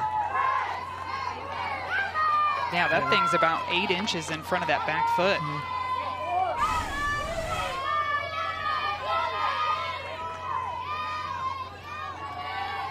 We'll see how that will play out and if Northwestern can, in fact, use it to their advantage.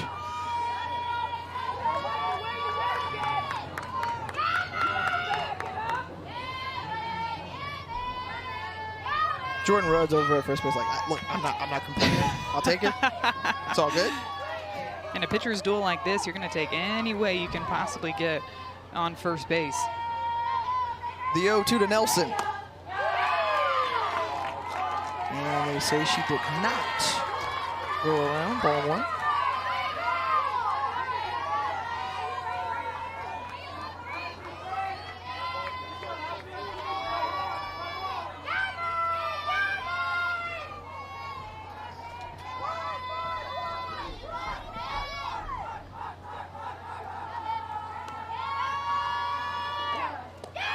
That one low on the dirt, stopped by Wiz, kept it in front of her. 2 balls, 2 strikes.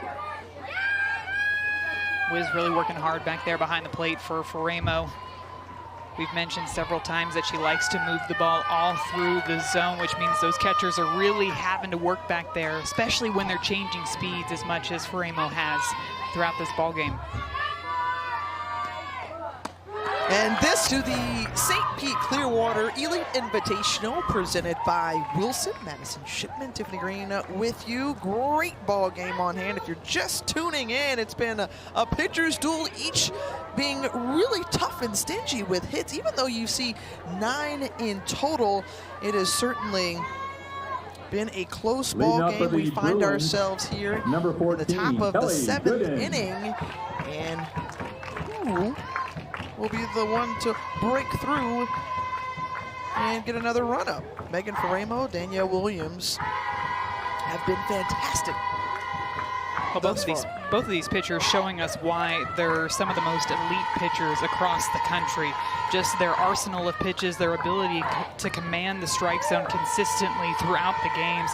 And you're exactly right. Who is going to break first? Whose offense is going to be able to make that timely adjustment when their team needs it?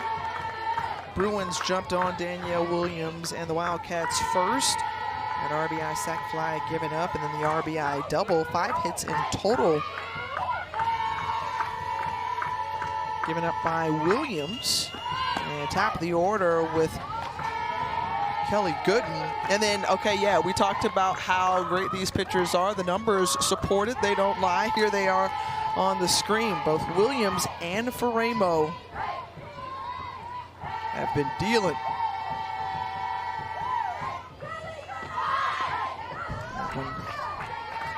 Bounce back to the backstop.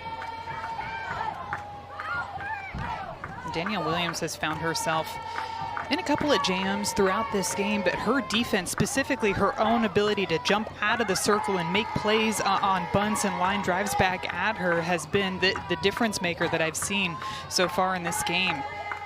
She gets herself into a jam, but she stays calm, cool, and collected, and that mentality resonates throughout the rest of this Northwestern team.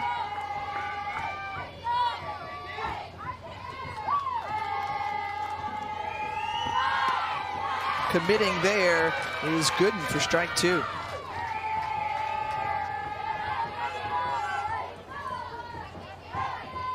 Softball fans want to see number 3 versus number 23 locked up, top 7.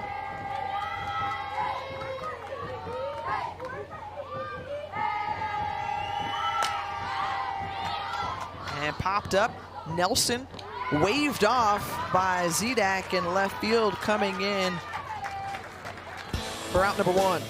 Danielle Williams with that devastating changeup. She can just pull the string at any time. She throws them back to back, but really she's been utilizing that curveball a lot against these UCLA batters, mixing it up, knowing that they are coming into this ball game anticipating that they're going to see a heavy dose of changeups.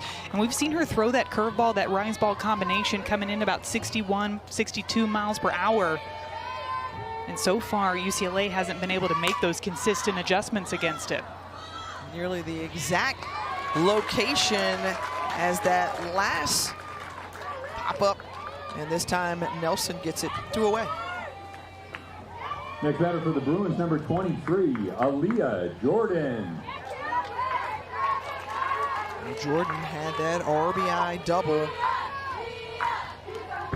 back in the 5th to give UCLA a 2-0 lead, but since then, Northwestern has chipped away in the last couple of innings.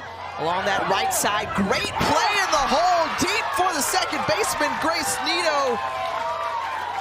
And Nito, the true freshman, able to help Danielle Williams retire the side. This is how you have your pitchers back, making fantastic plays in the 3-4 like Grace Nito. Northwestern with a chance to walk it off coming up. USAA is made for the safe pilots. For Mac, who can come to... And that the trend of Megan Faremo getting ahead in the count, trying to throw those strikes early in these at-bats. And Northwestern attacking early, fouling off some pitches left and right as well, taking some marginal pitches that are outside of the zone until they can get something more sweet that they can drive hard. Zidak, both hits today have come at opportune times. This one would be really big if the rally caps are already being worn in the dugout, if she could get another solo shot like she had back in that game against Texas Tech. So I'll get a 2-bagger against Faremo earlier.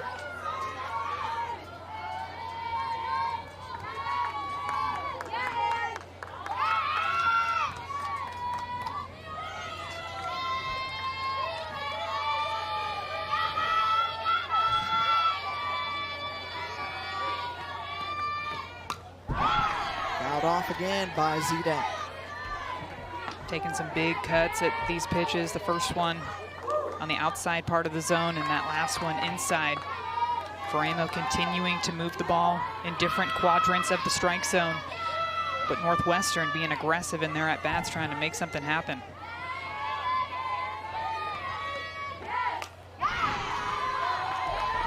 Again up in the zone. So, all right, you're a hitter. And obviously you had great success at Tennessee. So what would you be looking for right here after seeing what Faremo has thrown? Well, I think you're going to see majority of the time her throw that ball 65, 66 miles per hour. That would be what I'm going in there hunting. Of course, we've seen that flip drop a time or two. Goes down to get that one and lines out to shortstop.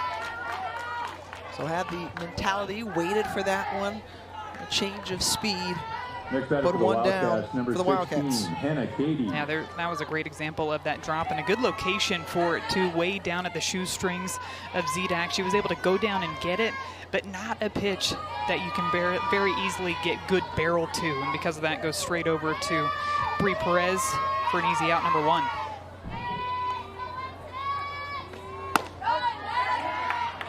Smacked in the glove of Wiz for strike 1.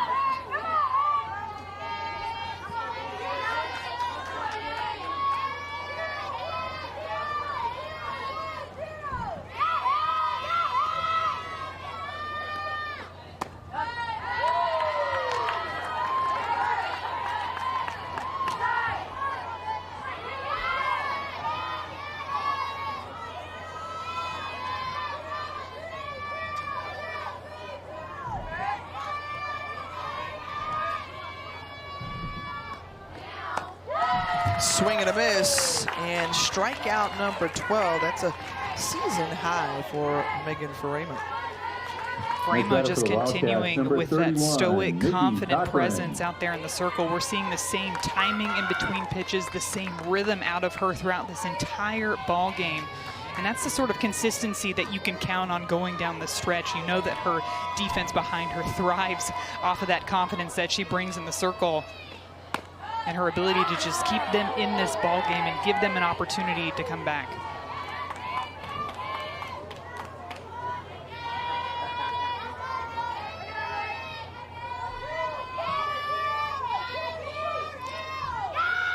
Two outs. Nikki Cochran with a 1-0 count, awaiting the pitch.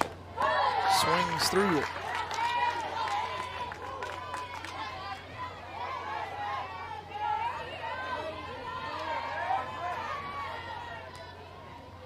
Boy, it's been a great Friday here from Clearwater. And this is a game that just keeps on giving.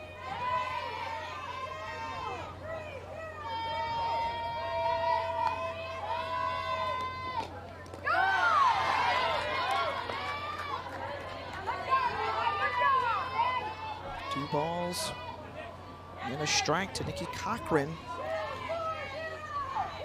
Kate Drohan and Illinois Perez both looking on, eagerly awaiting to see what the outcome will be of this at-bat. That take right there has been the biggest difference that I'm seeing from this Northwestern offense from the beginning of this ball game to now here in the 7th inning. Those pitches that are just barely outside of the zone, they are very confidently taking them for balls and forcing Farema to bring that ball further into the strike zone. And time taken as Wiz will go have a conversation with Faremo, but you said it earlier, Madison, oftentimes when you start ball games, you talk about how everybody's just trying to figure things out, both as hitters and a pitcher. But now that they've gone through the lineup and they've made their adjustments, the patience that you talked about from this Wildcat group is what's allowed them to come back in the ball game. And it was Nikki Cochran who split it in half with a single to get the Wildcats back on the board in the 4th. 5th, rather. Well, Tiffany, to your point, just even the way that their body language is in the box in the sense of how they're taking some of the pitches. When you look back earlier into this game, they were up on their toes, kind of leaning over the plate. And so far in this at-bat, Cochran very confident in the pitches that she's letting go by. Full count. Cochran just gets a piece of it.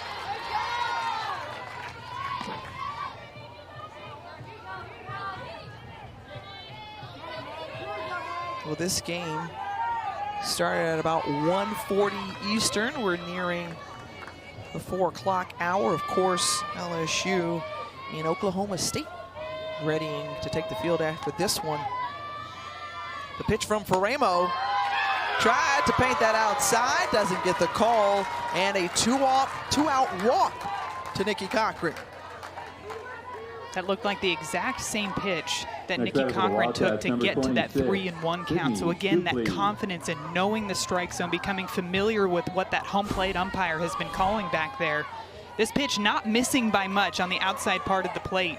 You can see it tailing away from those left-handed batters, just barely in that river. Taking another look at it, it didn't miss by much, but man, Cochran was confident in that take. What a time for Megan Faremo to give up her first walk of the ball game. She has been masterful with strikeouts. First walk given up.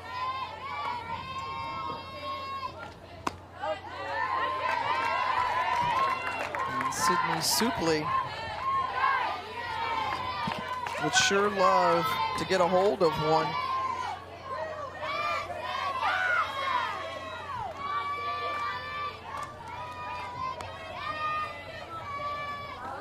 The 0-2 to Supley, and Megan Faremo again, double-digit strikeouts. That's number 13.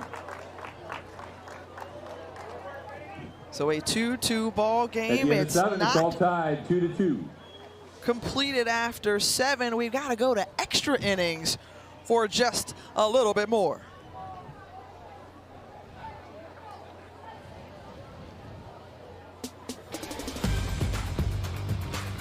We welcome everybody into Clearwater, the St. Pete Clearwater Elite Invitational presented by Wilson. Top 25 matchup, the third-ranked UCLA Bruins, even with the 23rd ranked Northwestern Wildcats alongside Madison Shipman. I'm Tiffany Green. We saw this start out as a pitcher's duel between Megan Faremo and Danielle Williams. It's carried over to be as such, in 7 innings wasn't enough to try to complete this one. We got to keep going. Hey, bonus softball. We don't often get to see pitchers' duels in today's day and age, but how about a little extra between these two pitchers, Megan Faremo for UCLA and, of course, Danielle Williams for Northwestern, have been absolutely phenomenal, both utilizing a lot of those off-speed pitches to make these hitters off balance. Full arsenal of pitches for both of these hurlers. You look at Megan Faremo and what she's done in the circle. She went through the first 9 in this lineup, striking out 6. She's got 13 total on the game.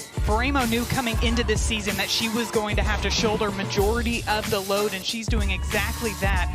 And then it's Aaliyah Jordan driving this ball all the way out to the right center gap to continue to extend UCLA's lead. Fast forward to the 6th inning.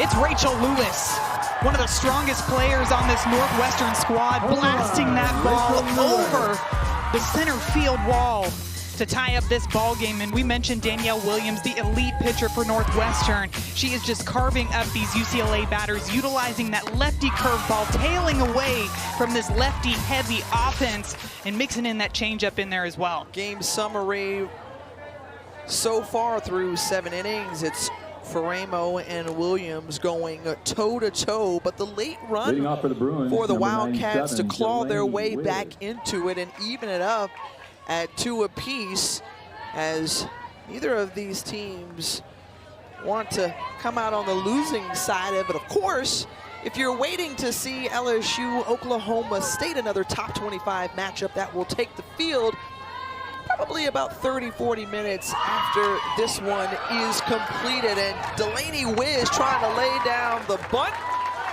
does so. And now Jordan standing 60 feet closer to home plate. It's important to note here in extra innings, they're going to go ahead and put a runner on second base. That's why you see Aaliyah Jordan over there at third now, advancing 60 feet after that sacrifice bunt was laid down by Delaney Wiz.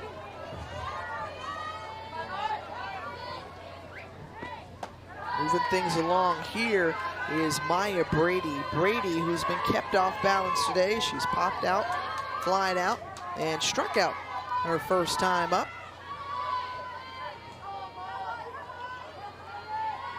Now the sophomore digs in.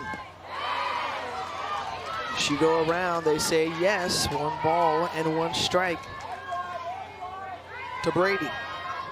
It's an example of just how deceptive this changeup is. This one rolling all the way in the dirt. You can see her hands just barely break the plane on that swing. So tough for these batters to read. That's why you're seeing them swing at those pitches that are rolling on their way into home plate. And the pace of play a little different for each of these pitchers. Danielle Williams does her little build up and quickly goes to work. Megan Faremo a little bit more methodical.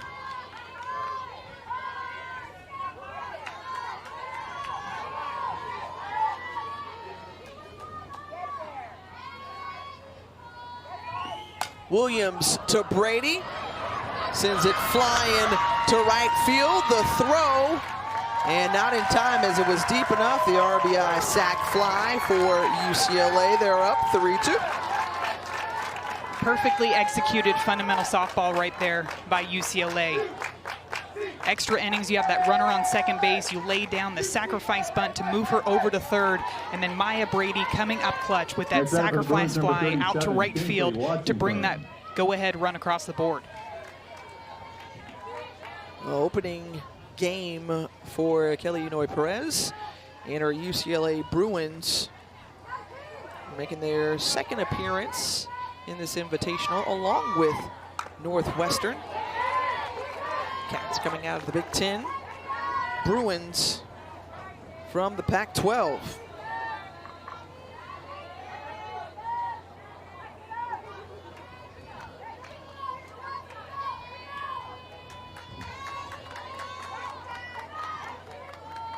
The 0-1 to Kinsley Washington. No balls and 2 strikes now to the lefty. Several lefties in this lineup. 8 of the 9 batters for the Bruins going against the southpaw for the Cats. And Washington has had a really good day so far up at the plate, driving that double off a changeup down the right field line back in the second inning, and then hitting that nice that triple out to the left center gap back in the fourth.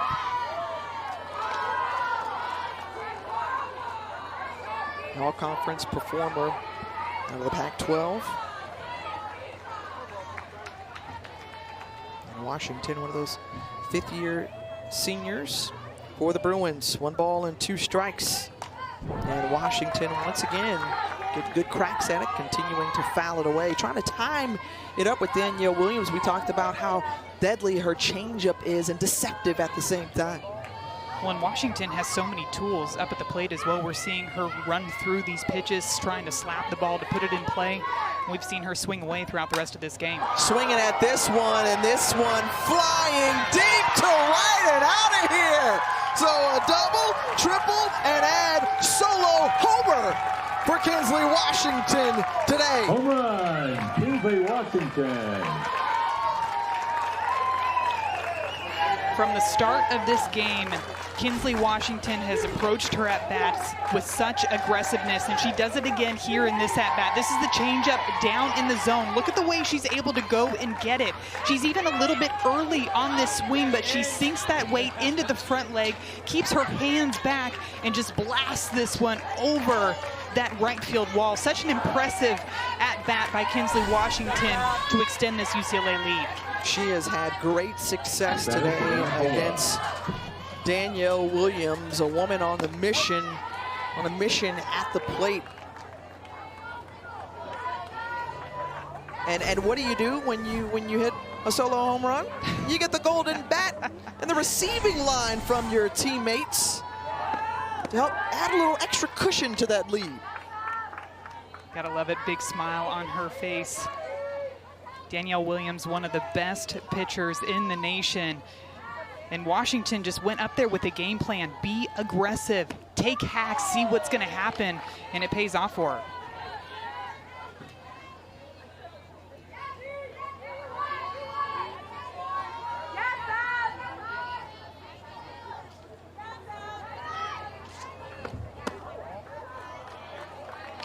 Ball 2 to Perez.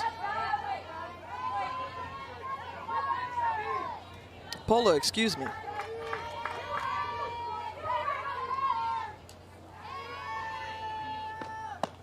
Swing and a miss, and Danielle Williams gets her to strike out, but not before UCLA creates a little separation there. We'll move to the bottom of the 8th to see if the Cats can answer.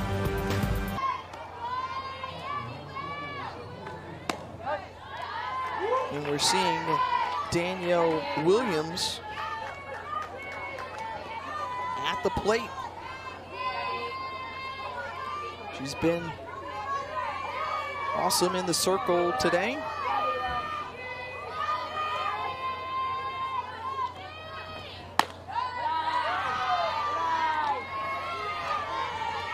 Yeah, typically when you get into these extra inning situations, of course, with a runner over on second base, you saw what UCLA did laying down that sacrifice bunt, but now that Northwestern finds themselves at a 2-run deficit, we're seeing Danielle Williams stand in there and swing away early.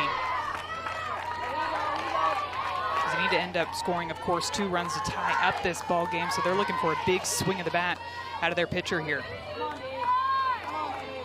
And Williams taking her first AB of the game.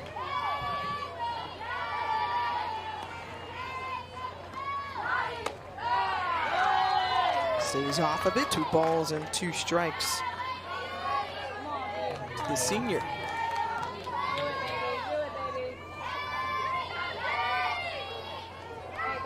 Rally caps still in effect for the Wildcats, who scored runs late in the 5th and the 6th inning. Push it to extras, but Megan Faramo says she wants no parts of Danielle Williams moving, advancing the runner. She strikes her out. Just blowing this one right by Danielle Williams. Number 8, using that high velocity that she has, bringing the ball 66, 67 miles per hour. Looks like a screwball tailing away from the lefty Williams to record the first out here in the bottom of the 8th. Back to the top of the order with Skylar Shellmeyer.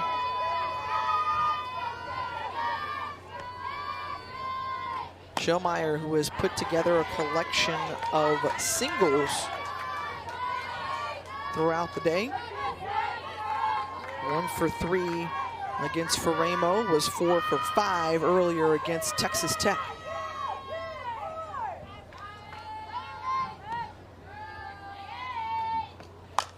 Here she sees Sammy Stanley standing on second base, trying to move her over or bring her in. Shellmeyer, again, one of those triple threat lefty batters in this Northwestern offense. And her bread and butter is her ability to lay down bunts, soft slap, hard slap. So that's exactly what you're going to see her do in this at-bat. She's not going to try to get too big. She's not going to try to yank one out of the yard. Do what makes her so great, and that's put the ball on the ground and cause some havoc. This one popped up, and Wiz can't get to it in time. So a ball and 2 strikes for one of the best hitters for average in the Big Ten from a season ago.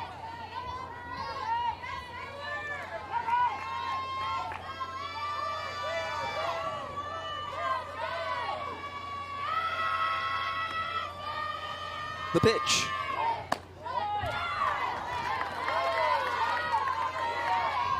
And again, you want to get on base if you can, if you're Rachel Lewis, or, excuse me, Shellmeyer, so that you can bring Rachel Lewis up to the plate.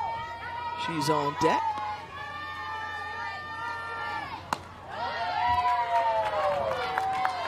Confident takes there from Shellmeyer, but a little risky there too.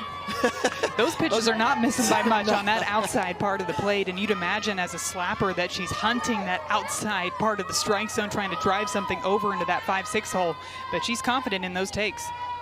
Full count. And pokes it out of play.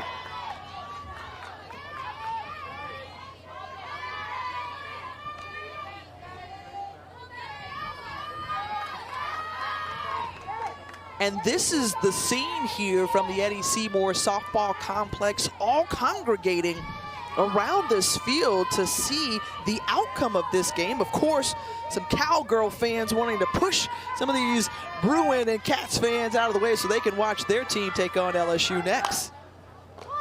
Over to third base, and looking the runner back to second, legging it out is Shellmeyer. That's exactly what Shellmeyer was looking to do. Put pressure on the defense, put this ball on the ground. A really nice play by Tessa Mala'ulu, but just because she takes that slight look over to second to look Sammy Stanley back at 2, allows Shellmeyer in her speed to beat out that throw over at first base. Just barely. Such a bang-bang play over there, but she does indeed beat that throw. And all of a sudden, you're feeling that energy come back alive in that Northwestern dugout. You're absolutely right. Because for a second, you felt like it may have been a little different, but you got to feel even more confident, as we talked about, because Rachel Lewis can do this. This is exactly who you want up with the game on the line. Rachel Lewis coming up big for this team already in this ball game, driving that ball over the center field wall back in the 6th inning. Taking another big cut at that one. I think she was looking to send that one even further. That swing could have very well ended the ball game. Instead, she's down the count. 0-2.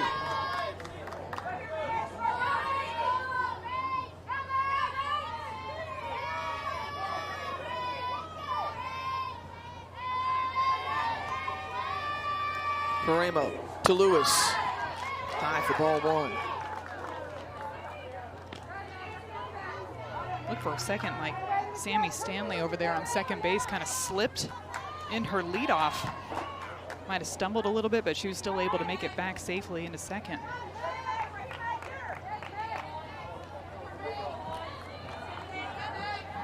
Just wanted to make sure she left the field with some dirt on her uniform.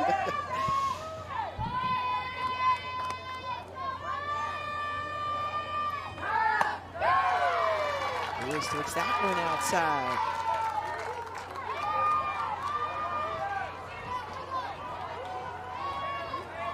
Fifth-year senior who is embracing this extra chance that she gets to suit up once more for the Wildcats. Great position for her to be the hero here for her team.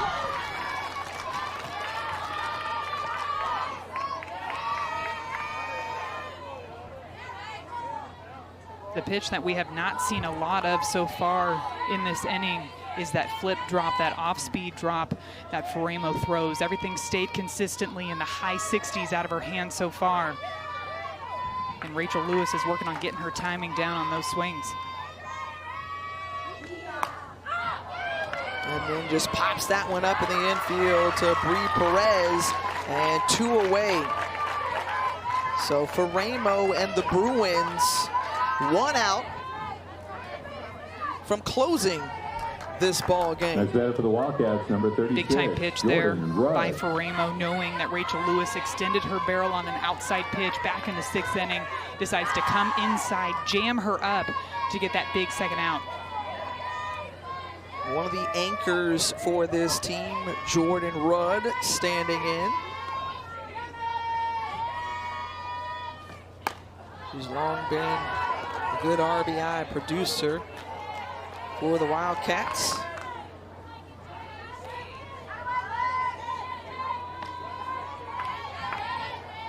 She's got a chance to give them some hope.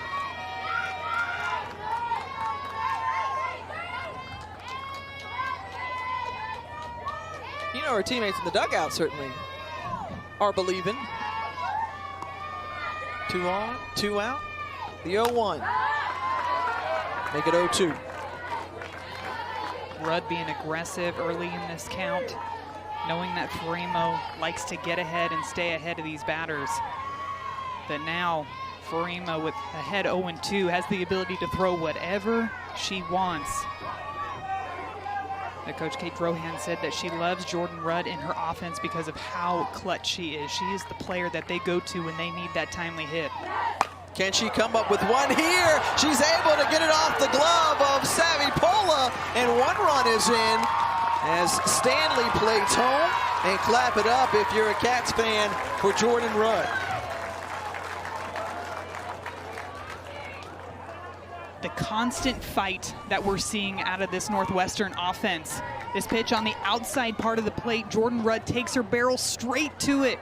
Pola's almost able to come up with it, knocks it out into the outfield to allow Stanley to score all the way from second base, and now Northwestern finds themselves within 1 run of tying up this ball game. Rudd looks on, a seasoned group for the Cats. Another one coming to the plate, and senior Maeve Nelson. The next batter for the Wildcats, number 4, Maeve Nelson. She can send it out of the park, but she's got good power.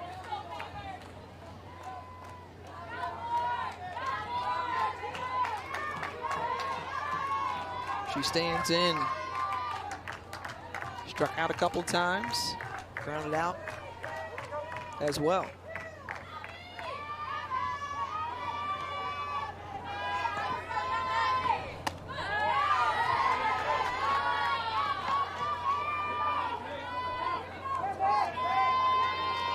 Don't sleep on the Cats, the 23rd ranked Northwestern Wildcats, coached by that woman right there, Kate Drohan. Got a lot of fight. See if they can keep coming back here. Will UCLA be able to notch their first win? No matter what, you're on the edge of your seat with every pitch in this. I keep having to remind myself that it's still February. It feels like May, it feels like June. Just the energy and the tension that you can feel out there on the field.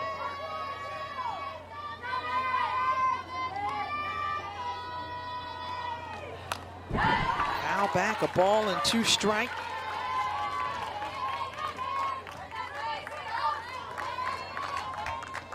A familiar situation for Megan Faremo, finding herself yet again ahead in the count, another 2-strike count. But these Northwestern batters have been really patient in 2-strike counts, and I know that sounds crazy, but some of those marginal pitches that are just missing outside of the zone, they've done a really nice job of letting those go by.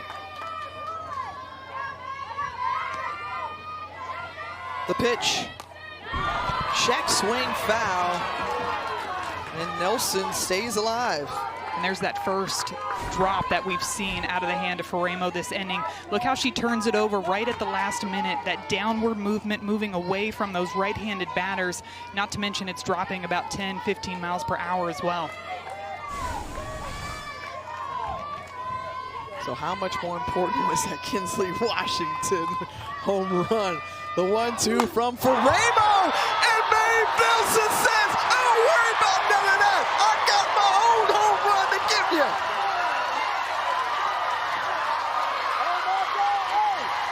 The walk-off for Northwestern. What a ball game.